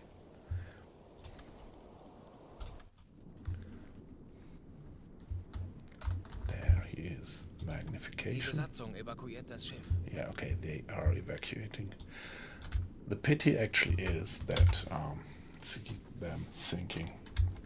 The pity is that we don't get the tonnage accounted for because our mission actually is to sink merchant tonnage. Yeah, nice.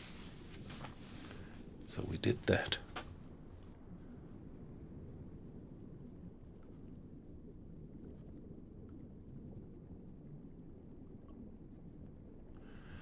Ah, Boff Trouty, sorry you missed it because of the ads. That's so bad. I mean, that's Murphy's Law.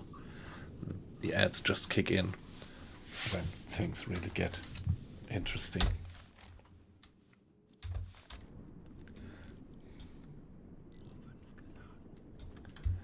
Okay, now we can get back to the surface. There is no other threat around, actually. Let's go. Halbe Fahrt. Let's turn our course northward. Let's step back from battle station. Let's step back from sudden running. Open the bulkheads. And get back to the surface. Yes, we hit him. Yeah, I'm sorry. That's, yeah, too bad. I just said it's Murphy's Law. Just when things really get interesting, then the ad kicks in. So we got him. We did sink the guy.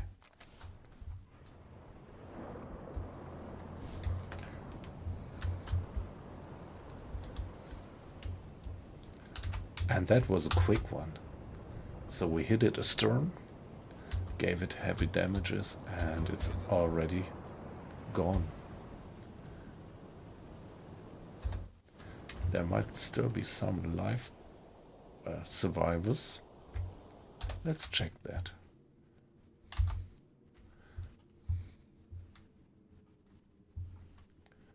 So where it must have been that direction, right?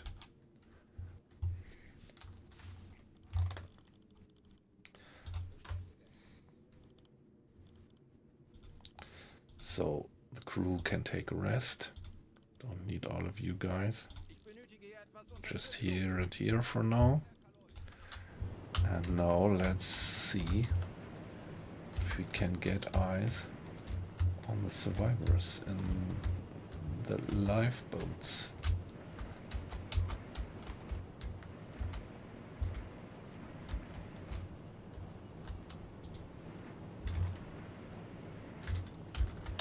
Oh shit, no, that's like searching for the needle in the haystack.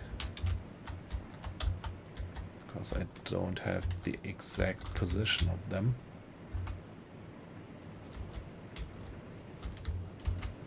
But I should be so close. Pretty surprised that I don't see them. Ah, there they are. Almost a beam. So if we get there, we should get them. Yeah, we have some space left for survivors, because last time when we rendezvoused our supply ship, we also transferred the survivors that we had on board. So let's get them on board. So what did I say what it was? Okay, I guessed that it's Sims class, and yeah, never quite sure about that. What Fletcher?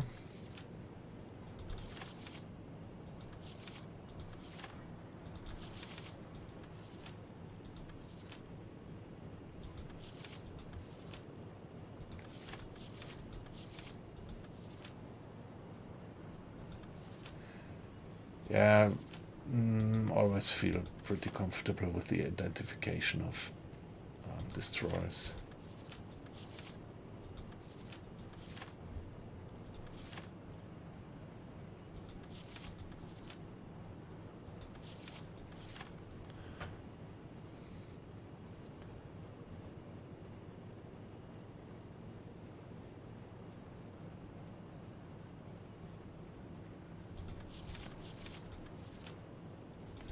Maybe we even don't have the Fletcher class yet.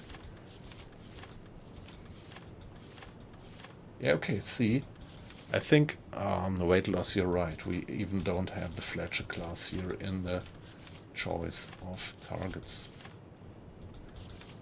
So I think that it actually was, which one did I say? The Sims class. Yeah, it might well be that I wasn't wrong with that. But the draw of all of them is relatively similar. And if you use the sound-seeking torpedo, that really leaves some margin for error.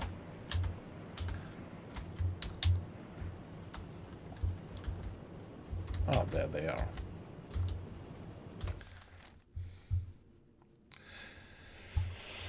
Now I should send somebody to the radio. Mr. Hinrich, please.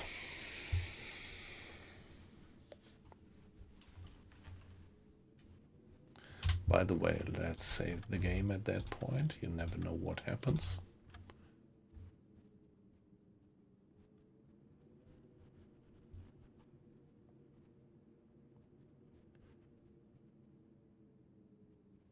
Yeah, the two turrets on the quarterdeck and the rangefinder. Yeah, on the wheelhouse. That was kind of what I was looking at. Yeah.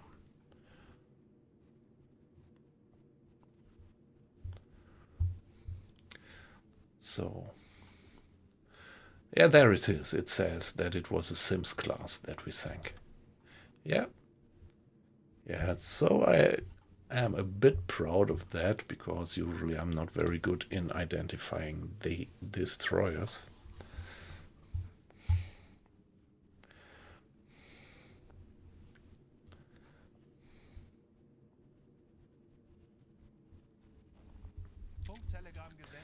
Okay, we are still too far, but I would like to get to the rafts. So, Mr. Hinrich, you can turn in again. Enjoy your off-watch.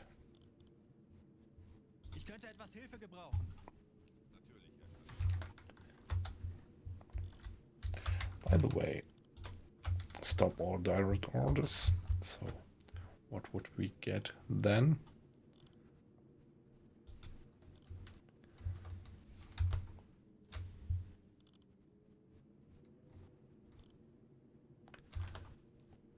Yeah, let's turn on the electric dive planes again. Let's turn on the gyro compass again.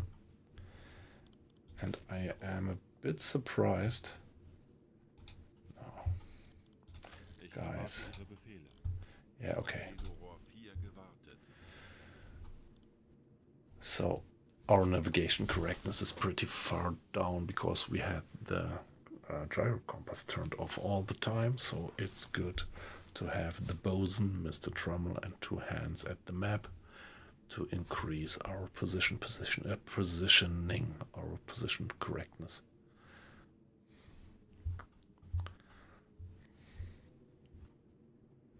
Yeah, we should be well out of range of the convoy, which has passed by. But next step now would be to try to intercept the convoy once more. At least it's one escort less to bother us on our next approach.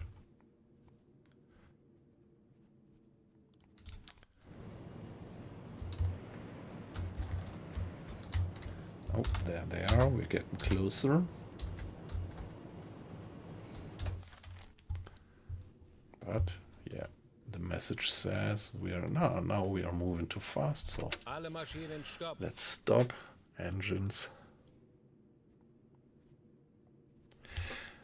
Hey, not wet, just cold. It was a pleasure to have you in the stream again. So have a good night and looking forward to see you again. I'm definitely gonna also stream the next days, or say the next nights. Have a good one.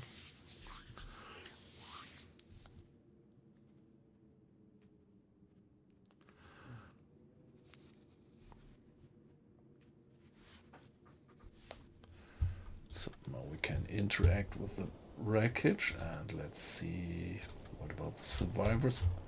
I usually try to rescue the officers because they give us more reputation. Hey, come on.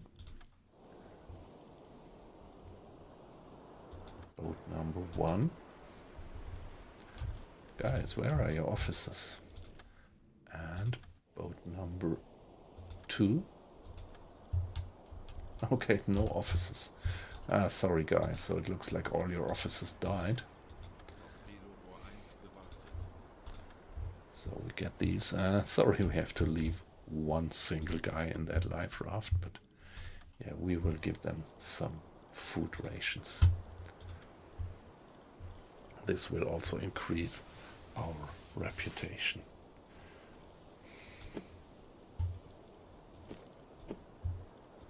Yeah, let's give them some pork. And what about the other life raft? So that's this single guy, so he will have a feast. Get the same amount of rations just for that single guy in the life raft. And even this is done graphically. You see just one guy sitting in that one, while the other raft is crowded.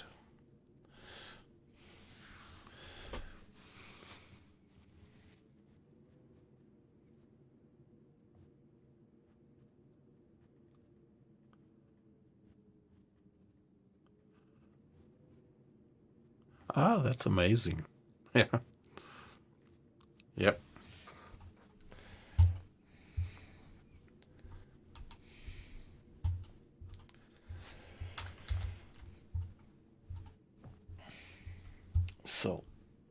reputation. You see the reputation bar almost at 100%, so just a bit more reputation and we get one more reputation point, which we can, for example, trade in for research or, yeah, a few other things.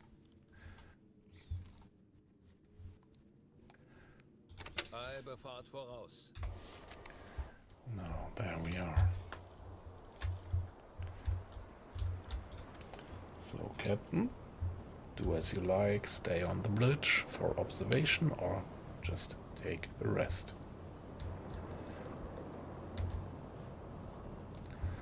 Yeah, interact with the wreckage would... forgot about that. Alle Maschinen, What do we have there? Exotic fruits. Would I like to take the exotic fruits on board? Nah, I don't have the space. I definitely just don't have the space to get that stuff on board.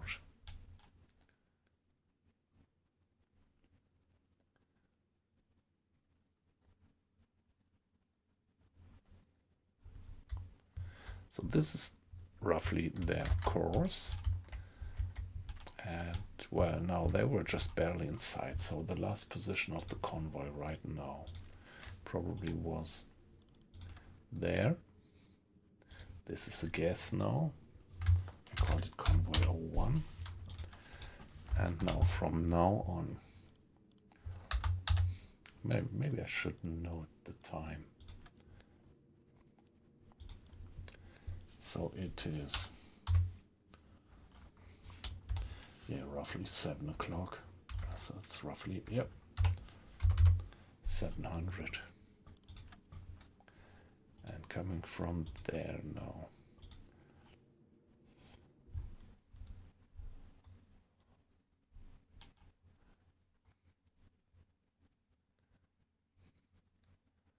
So, I don't know, I think they were moving with something like 7 knots, so that would be 1 hour, 2 hours, 3 hours. So now if I would be going for 3 hours, now it's 7 o'clock, 8, 9, 10. So at 10 o'clock there will be sunset. Yeah. So the challenge might be that we would do a night attack. Well, let's see. We can make that up later. For now, let's just try to be on their tail again. And yeah, we are actually chasing them, so sorry guys, but I need, yeah, you, Mr. Arlos, at the engines, 2 crew hands, so that we can go flank speed.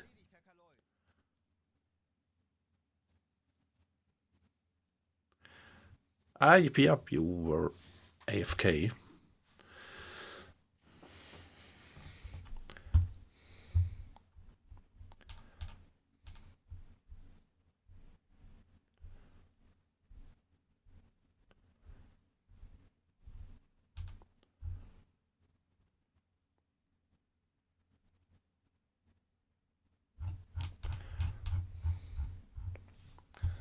No.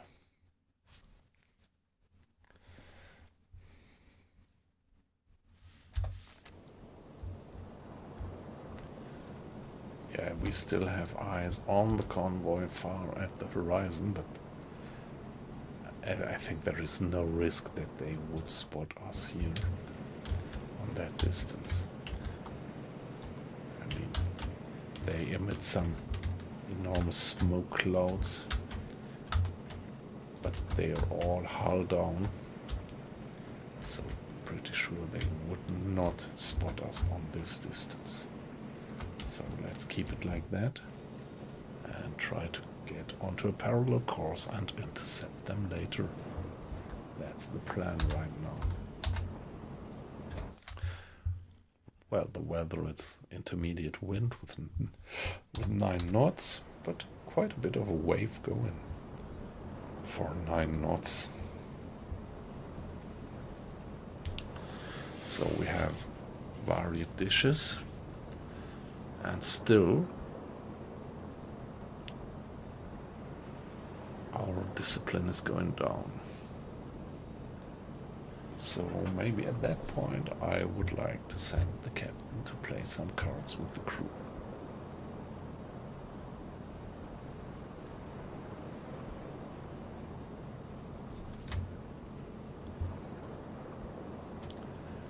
This will give us some additional improvement of the moral, or less dropping of the moral.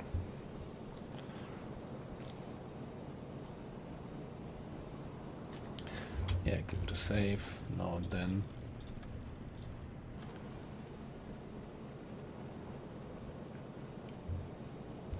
Problem is, at flank speed we would not reload our battery, but for now I really want to be flank to intercept them. 4 miles.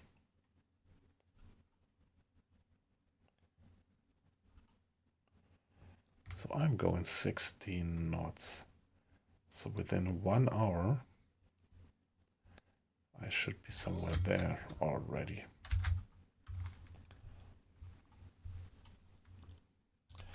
Give it some rough estimation like that.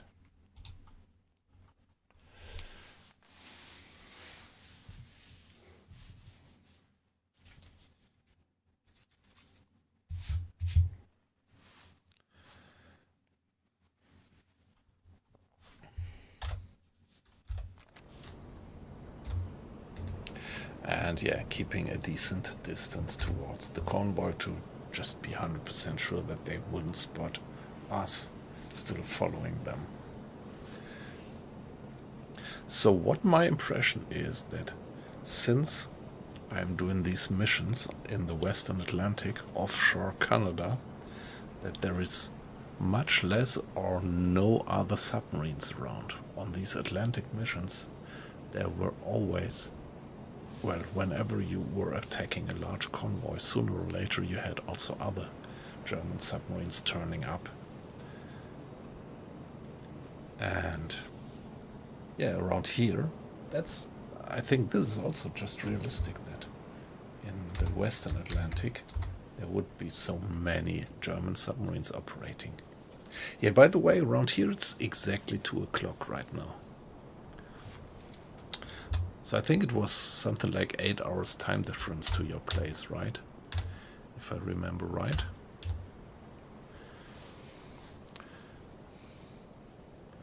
So something like 6 o'clock at your place.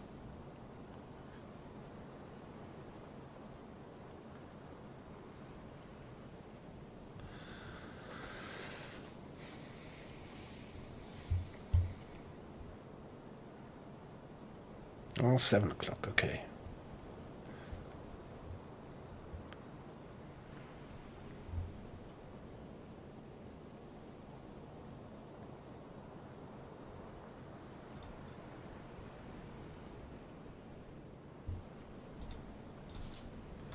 Let me just briefly check my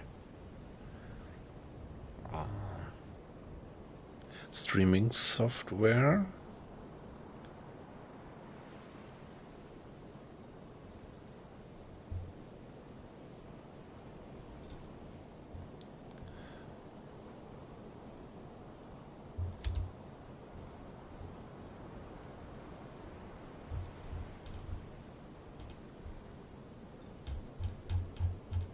It says that there were 50% of the visitors of the stream up to now were followers. So thank you guys, that's great.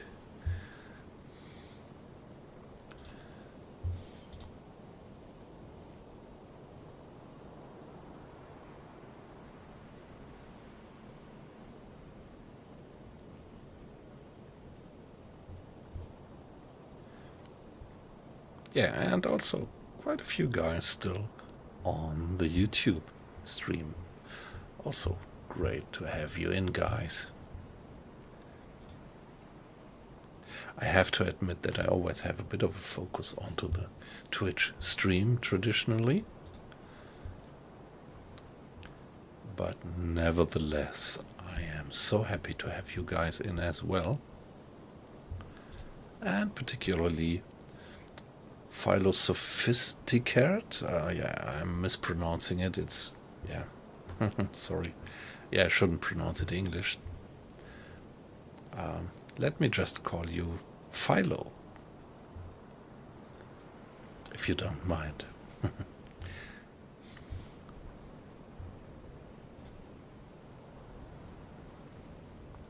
So now we are on a strain and stress level of 16%, and it really takes a while to get back down to 0. This is what we have to, get back down, and we also have to later think, probably we should, before we actually launch the next submerged attack, we should take a little rest and step down from flank speed to just cruise speed to reload the batteries.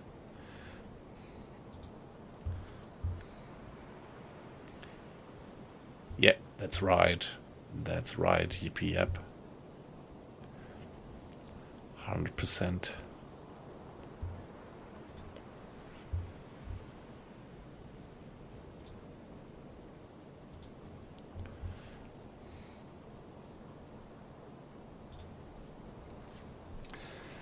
Yeah, look at that. I love this graphics. Yeah, I might repeat myself, but that's so beautiful how they implement it. Might be not the best graphics engine or whatever. I'm not an expert in graphics programming, but the effect is just great.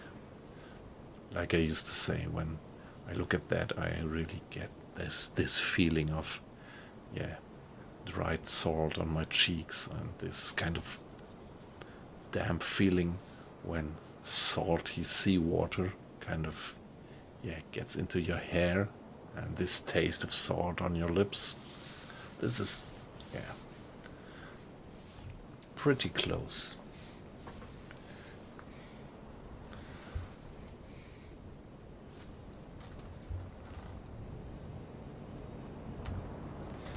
There we are.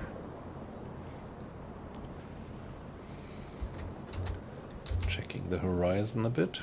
Now allow me to do a bit of time acceleration. Although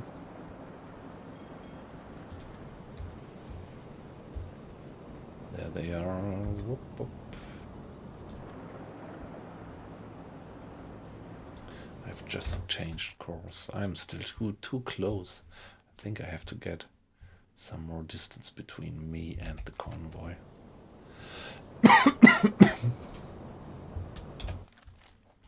So better go on a course like that.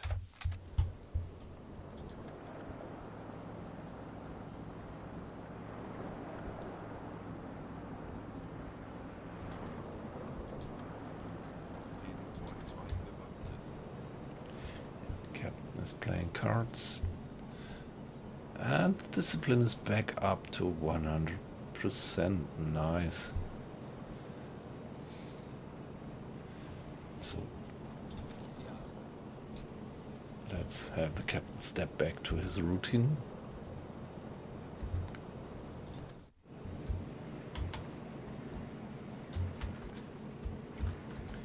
Okay, all the steam clouds, the smoke clouds on the horizon of the convoy, but they are all hull down. So at least no air raids were alarmed. I mean, this would be something, but we are still pretty far out, and the next air base is pretty far away, so I don't know if it would be realistic that we would get an air raid from that base. 700 miles. Yeah, to be honest, I don't have any idea about the range of these submarine hunters. I mean, for a classical bomber, 700 miles would be nothing. But it would still take hours.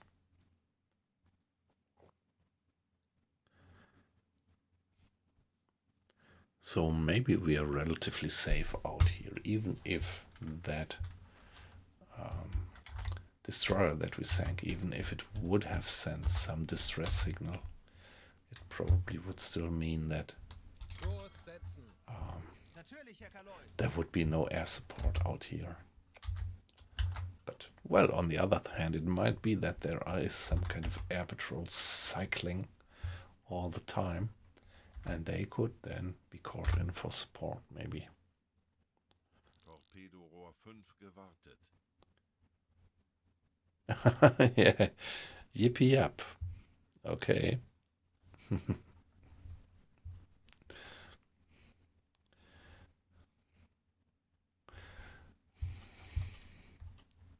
So now it's getting foggy, which is good in the way that we are less visible. Well, not much to see about the fog actually yet.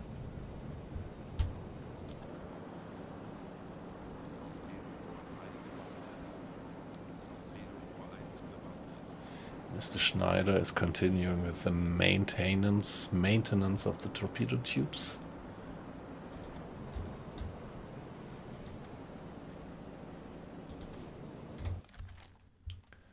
Okay, 1 hour. Now, the next hour should bring us roughly there, while that convoy... that's not consistent, so the convoy was further away than I thought.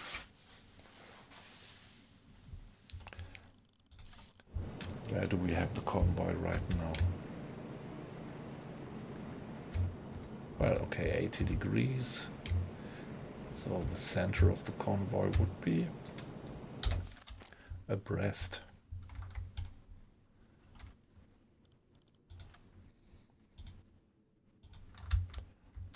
Like that. Okay, that's a good positioning. Now. Right now. Let's give it this guess of a position. Convoy 01. Yeah, because this is my extrapolated course. Of course, it has some uncertainty, but this is what I have to live with. And if this is the extrapolated course of the convoy, and now I have it at 90 degrees, I can estimate their position to be roughly here.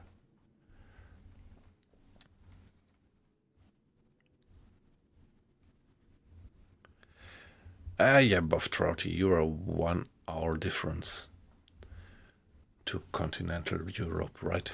Yeah.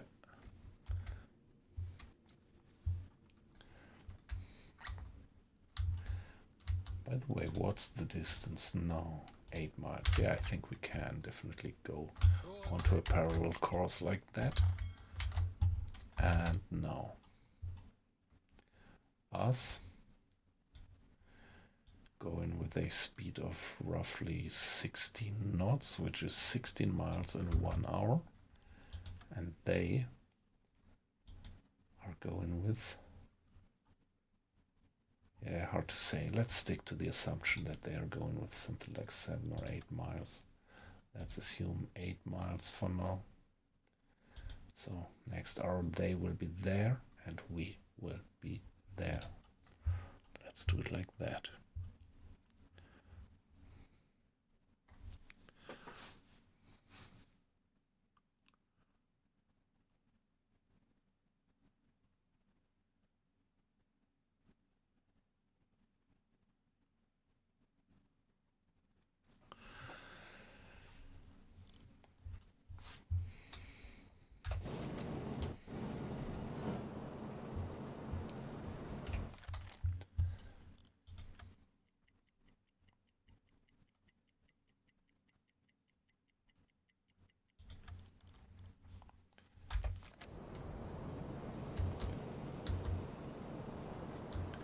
still can't go to full time acceleration. That surprises me a bit.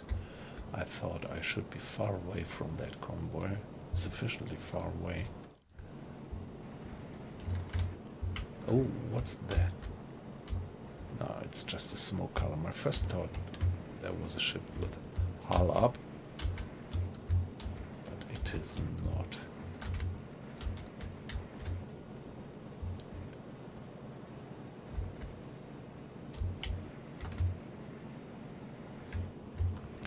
Yeah, tracking the center of the convoy is quite some not well defined position. So the first ship of the convoy seems to be at 70 degrees. Let's do this little bit of figuring out where they are. So the first one being here.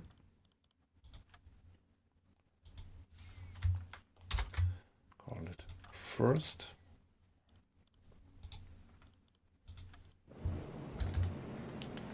And the last one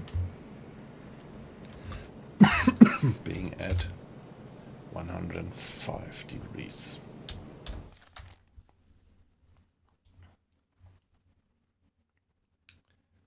Wow, so it's stretching over an enormous range.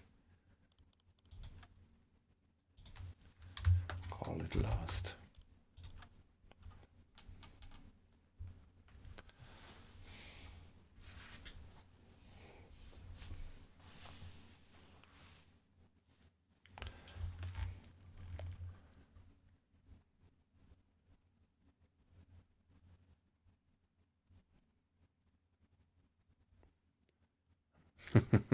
Yes. Yeah, I mean, each of us lives in his or her more or less tiny world. And so the internet is really a tool to bring us together. Wasn't that a nice speech? Maybe that sounded like a little bit of a stereotype, but I really mean it. Hey. Yeah. Let's carry on a bit.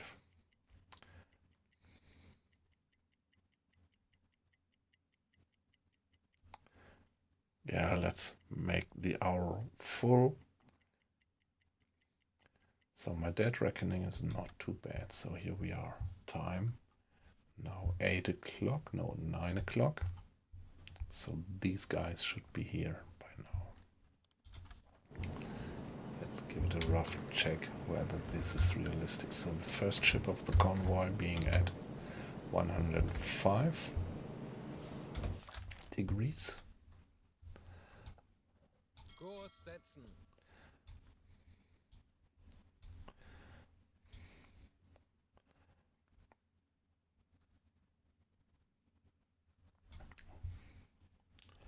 So it is actually there.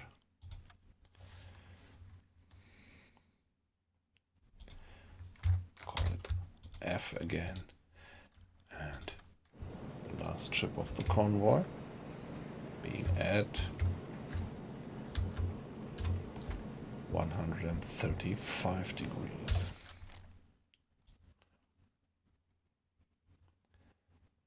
Something like that.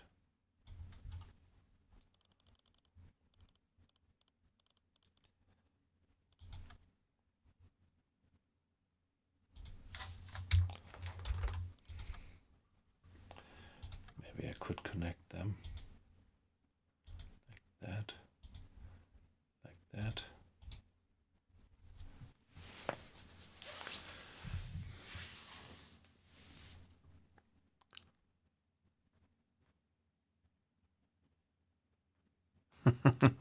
Fast food and questionable snacks. You can get these in Germany just as well.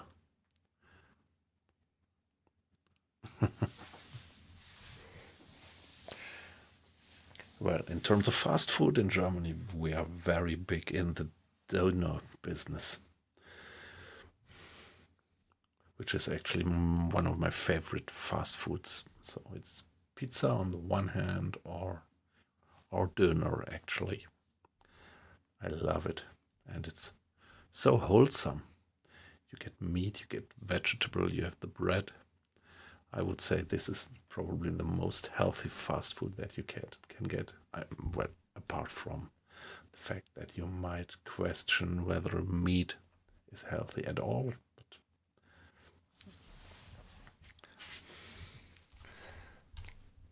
yeah, I'm a confessing meat eater actually.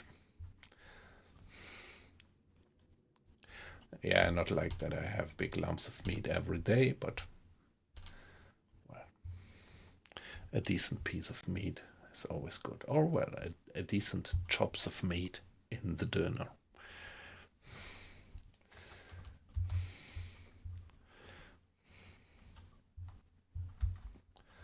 So here we are now. Next hour would bring us there.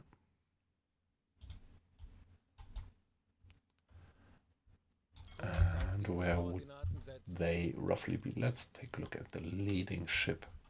So the leading ship would, in 1 hour, they would be, assuming the 8 knots, I think that's a good assumption. Still, they would be there.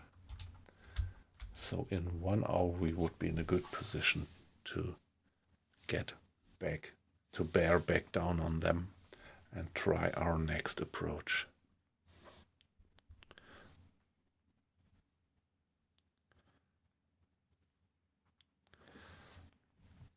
And before doing that, allow me to be briefly AFK.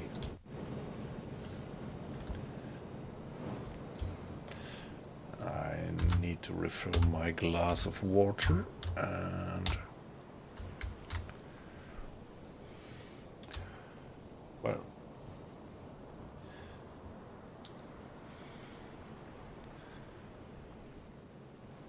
maybe I'm also getting myself a little bit of late night glass of rum. So let me stop it here and be back in a minute.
Alright guys, back again. So I was actually also looking for a little snack, but well, that search was not successful. So I didn't find anything that I could quickly snack next to the keyboard. So no late night snack. And yeah, my body weight will be happy about that. And yeah, nevertheless, guys, it's pretty late around here, so I'm gonna have a glass of rum, which is pretty decent accomplishment. Well, a pretty decent company to playing a sailor's game. Cheers, guys.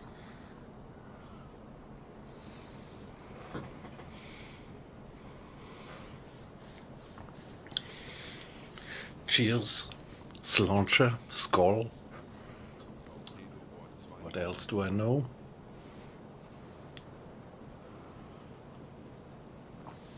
That's actually, yeah, my limited knowledge of languages.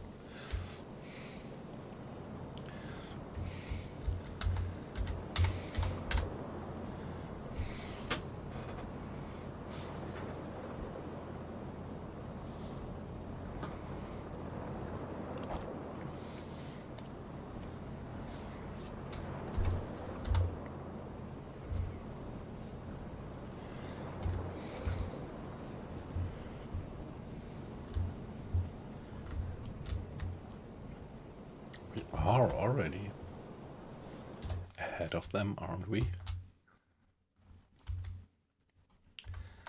So maybe we should go for half an hour. Let's carry on for half an hour and then bearing down on them. It would be too nice if I could approach them while I still have a bit of daylight.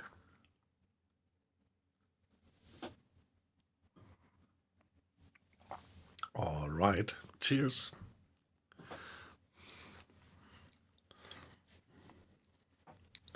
That's more healthy anyway.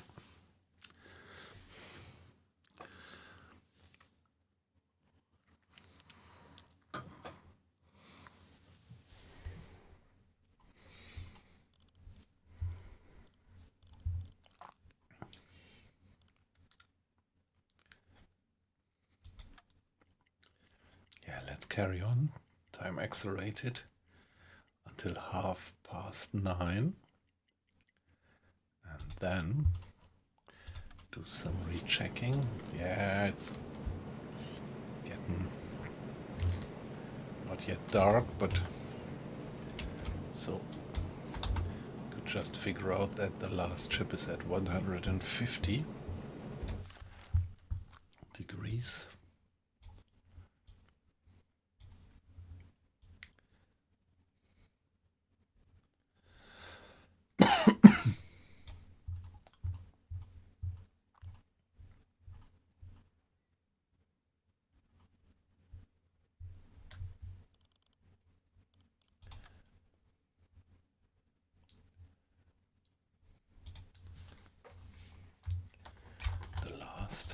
And the other one.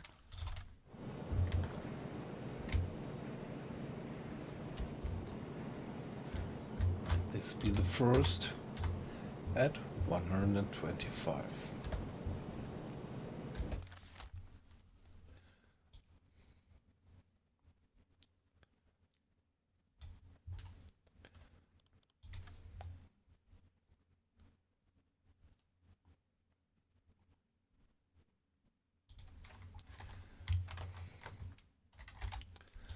Okay. Is it realistic that the convoy gets so much dispersed? I think it's more like it's my uncertainty. But no.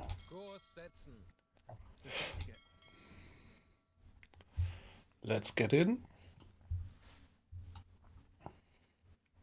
And yeah, would be nice. Well, let's get ourselves in front of the convoy. Like that. No. another half an hour and they should be there. Another half an hour and we should be there. Yep. Which is all right.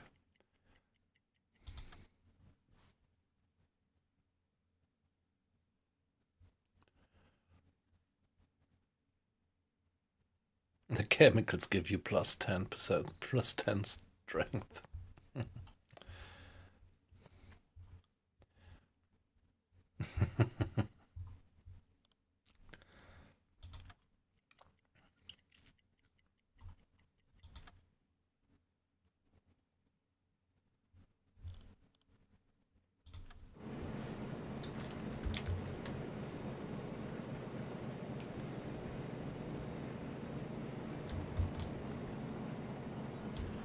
I don't know, at least it looks like we have, yes, we have sunset, but on the other hand, it looks like the weather is improving a bit. Oh, the sun is still high up. That's the good thing. So if anybody might be wondering why the sun is still up in August at 9:45, this is because the time that we have there, it's European time, probably Berlin time, and not the local time.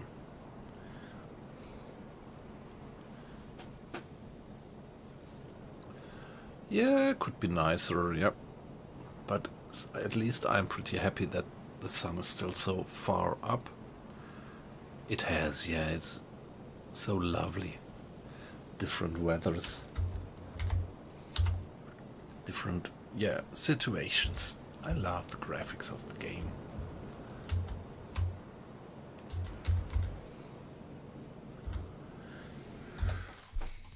So they are more or less a beam, starboard a beam, like that. That's where the bulk of the convoy is.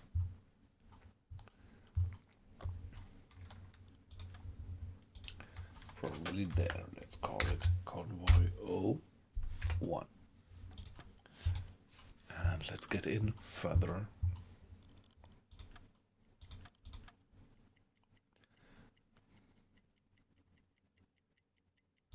That's not very efficient to have both of the guys on the bridge. So you please care for the map.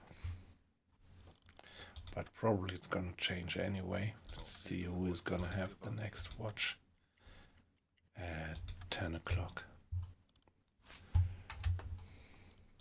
Stop direct orders. And now go to halbe Fahrt. And let's use this now, this little time that we have until the convoy is actually approaching us. Let's use it to refill our batteries.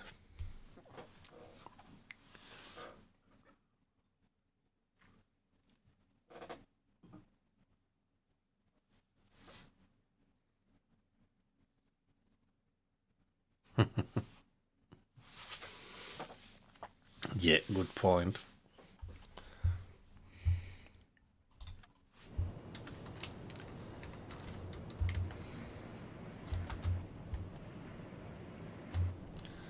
Okay, there they are.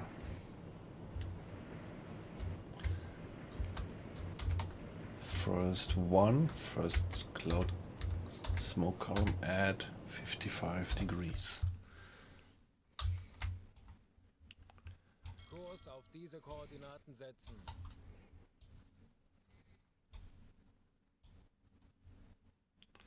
So this is now wild guessing. Come on. This is definitely not reliable anymore now. Kurs auf diese Koordinaten setzen. Stick to that course. Full in 30 minutes. All right.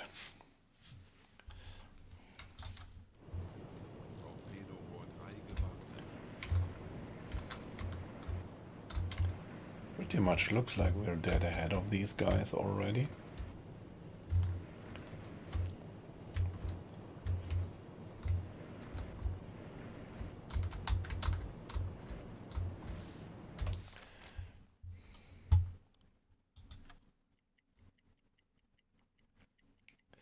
Maybe I should just turn Kurs setzen. westward now.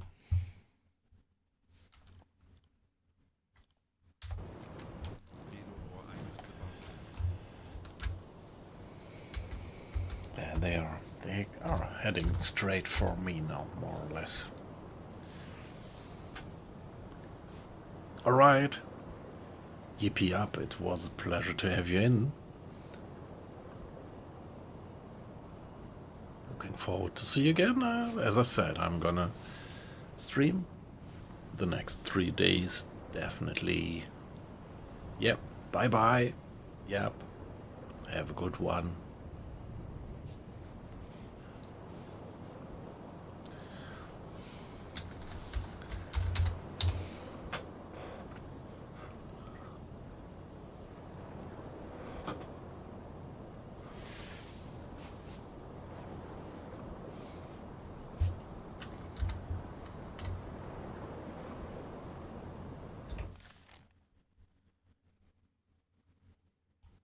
Kurs setzen.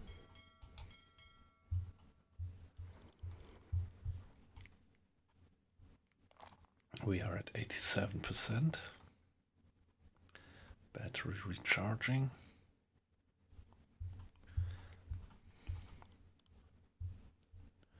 Maybe we could just stay here and go to charge. Stop. Alle Maschinen stopp. Stop and use the full power of the engines to charge the batteries. Yeah, okay, so now the charging will be much faster when we address all the engine power to loading and nothing towards propulsion.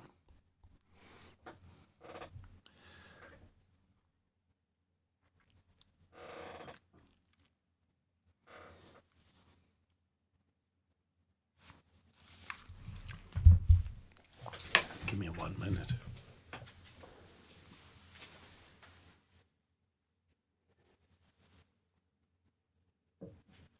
Oh, okay. Already back.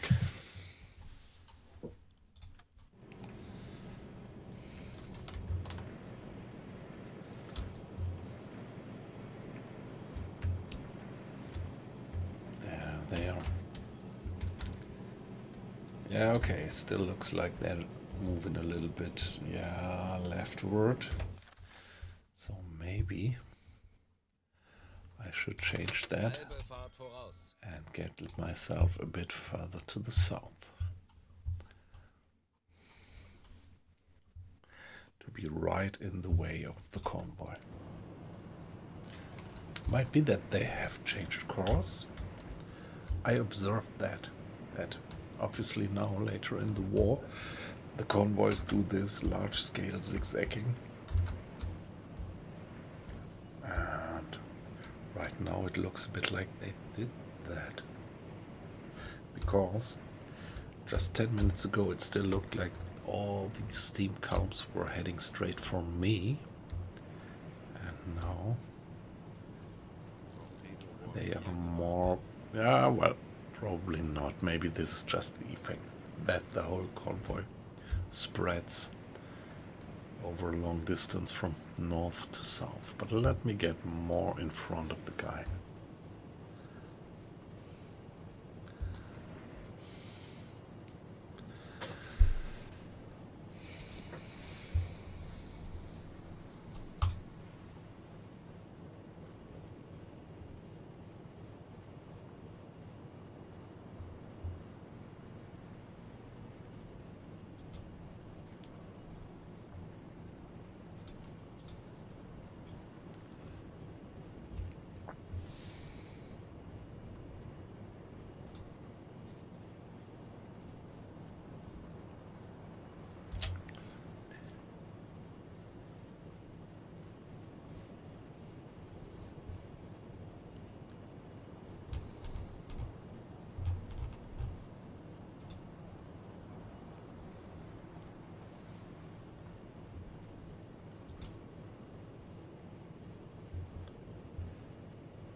Yeah, at least I got confirmed that I have this window in my Streamlabs desktop where I can actually see the combined chat of Twitch and YouTube. Hey, Boff Trouty, great that you're still there. And tonight we at least had one guy from YouTube who was pretty chatty, which I quite like. So as I used to say, I pretty much love this about streaming, to get in contact with the watchers. And this is a wonderful community on Twitch, because people on Twitch are pretty much tending to be talkative in the chat, or at least you guys are. And yeah, on YouTube people are a little bit more like just watching usually, which is perfectly fine. Makes me perfectly happy just to see and know that there are people watching. But of course, don't hesitate to also participate in the chat.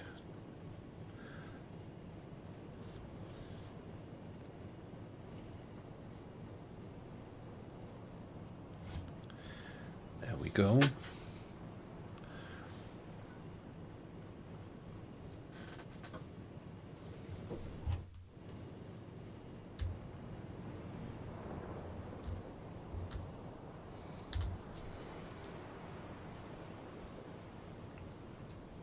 Yeah, okay, sorry. Sorry about the ads. I can't really prevent them, although I'm an affiliate since long. I can just make them the shortest possible, which I do. So the ads that you see, it's the shortest possible period and the longest time period between the ads that you can actually do. But on the other hand, the ads actually pay us this nice tool here, this nice streaming tool.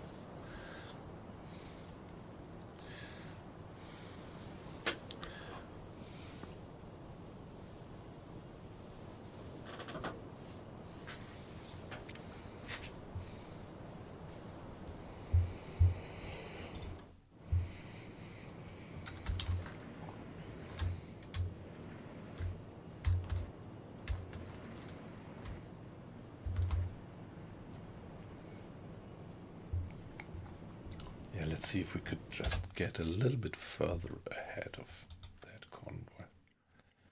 Carrying on. How does it look like? So by the shape of the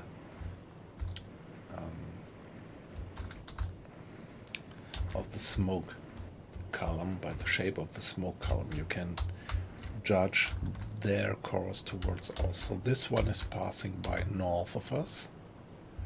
These guys are heading straight for us, and these guys are passing south of us. So we are already in the way of the convoy, but I'm still trying to get a little bit further into the middle of the convoy.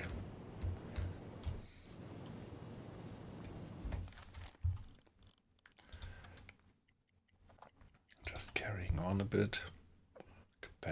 Battery capacity at 93. That's just fine. By the way, we did a lot of time acceleration. Let's check the food.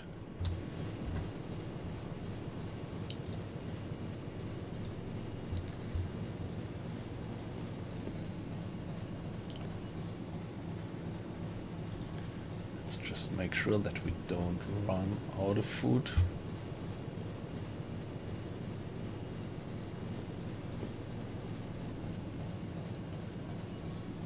I wonder why I still have that much cheese there. Well.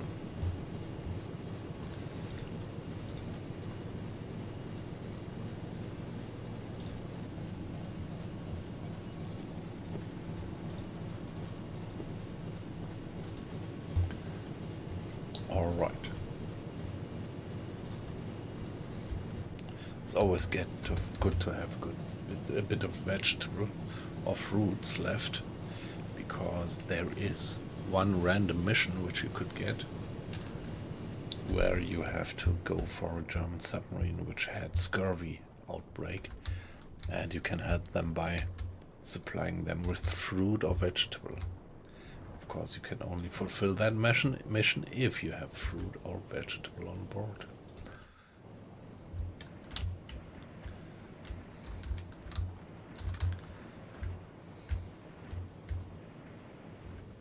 Okay, I think now I'm pretty fine.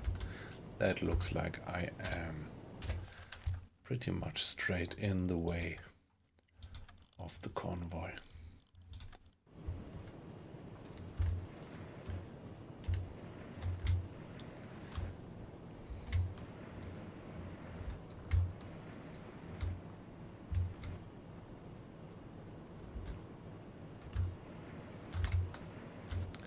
Yeah.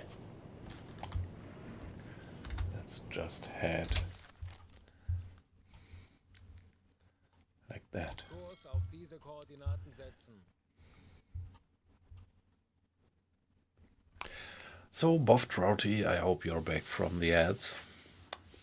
I always feel a bit bad about the ads, but like I said, probably you didn't hear it because you were in the ads. What I just said is, well, as an affiliate, I can actually tune the ads, but yeah, I can just tune it down to a minimum, and what you see is really the minimum length of ads that you can do and the maximum distance between the ads that you can do. And yeah, so on my channel you should really get the least advertising that is possible. But still, there is this minimum being defined by Twitch, and that's of course because, yeah, they have to place the ads to pay the whole tool. Hey, Chainsaw, good evening. It's a pleasure to have you.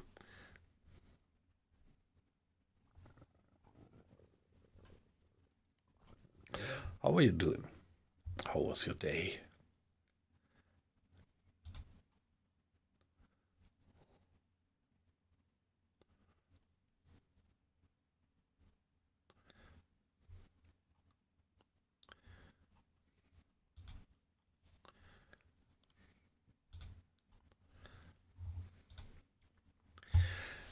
Yeah, weight loss just brought it to the point. A thick convoy, sharpen the cutlasses. Yes. We are just about to approach another convoy. Problem is that it is pretty late in the evening and the sun is just about to set. I just hope that I have enough daylight to launch this attack decently.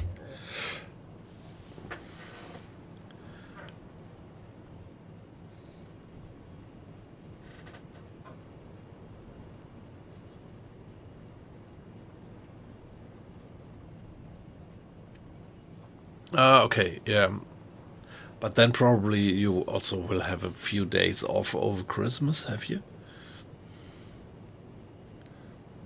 Yeah, aqua icing, I know that you love night attacks, but I am a little bit skeptical, so night attacks are not my specialty, I have to admit.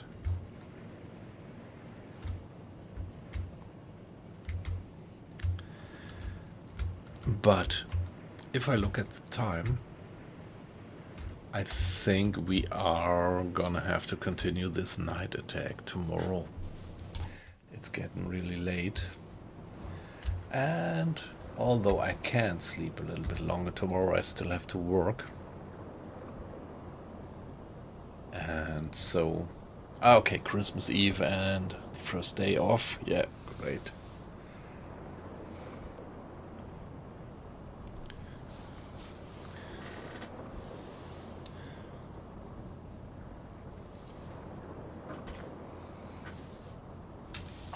So,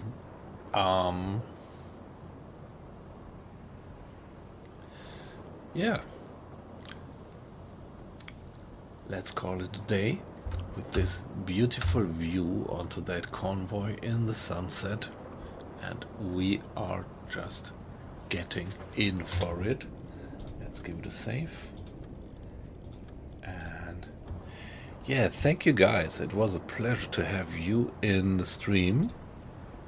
So lots of people, lots of well-known faces in the stream tonight, like Aqua Icing, Weight Loss, Boff Trouty, Chainsaw. Nice that you dropped in. I'm a bit sorry about you just dropped in, and now I'm gonna end the stream, but it's almost 3 o'clock. It's approaching 3 o'clock around here, so it's just late. Yippee up. I think you just got out. You're not in anymore. Anyway, pleasure to have you in. Not wet, just cold. I think you also left us already.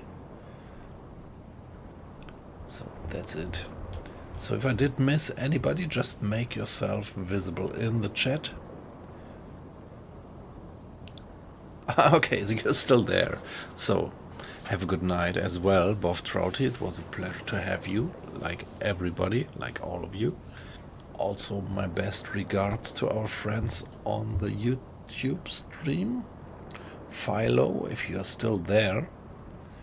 It was a pleasure to have your intense input from YouTube. Pretty unusual to have YouTube watchers being so chatty, but I mean that in a positive way. So it was a pleasure to have you, and all you guys on YouTube. Thanks for being in. The stream was pretty busy tonight. Yeah, have a good one, guys, and see you. I'm gonna stream next week. Next week I'm gonna stream tomorrow, the day after tomorrow, so Thursday, Friday night, and Saturday night is my days where I give you 100% stream. Also this week. Yeah. Hey, Quinton Jill, you're also in. Yeah, nice. So, have a good one. It was a pleasure. Now I'm starting to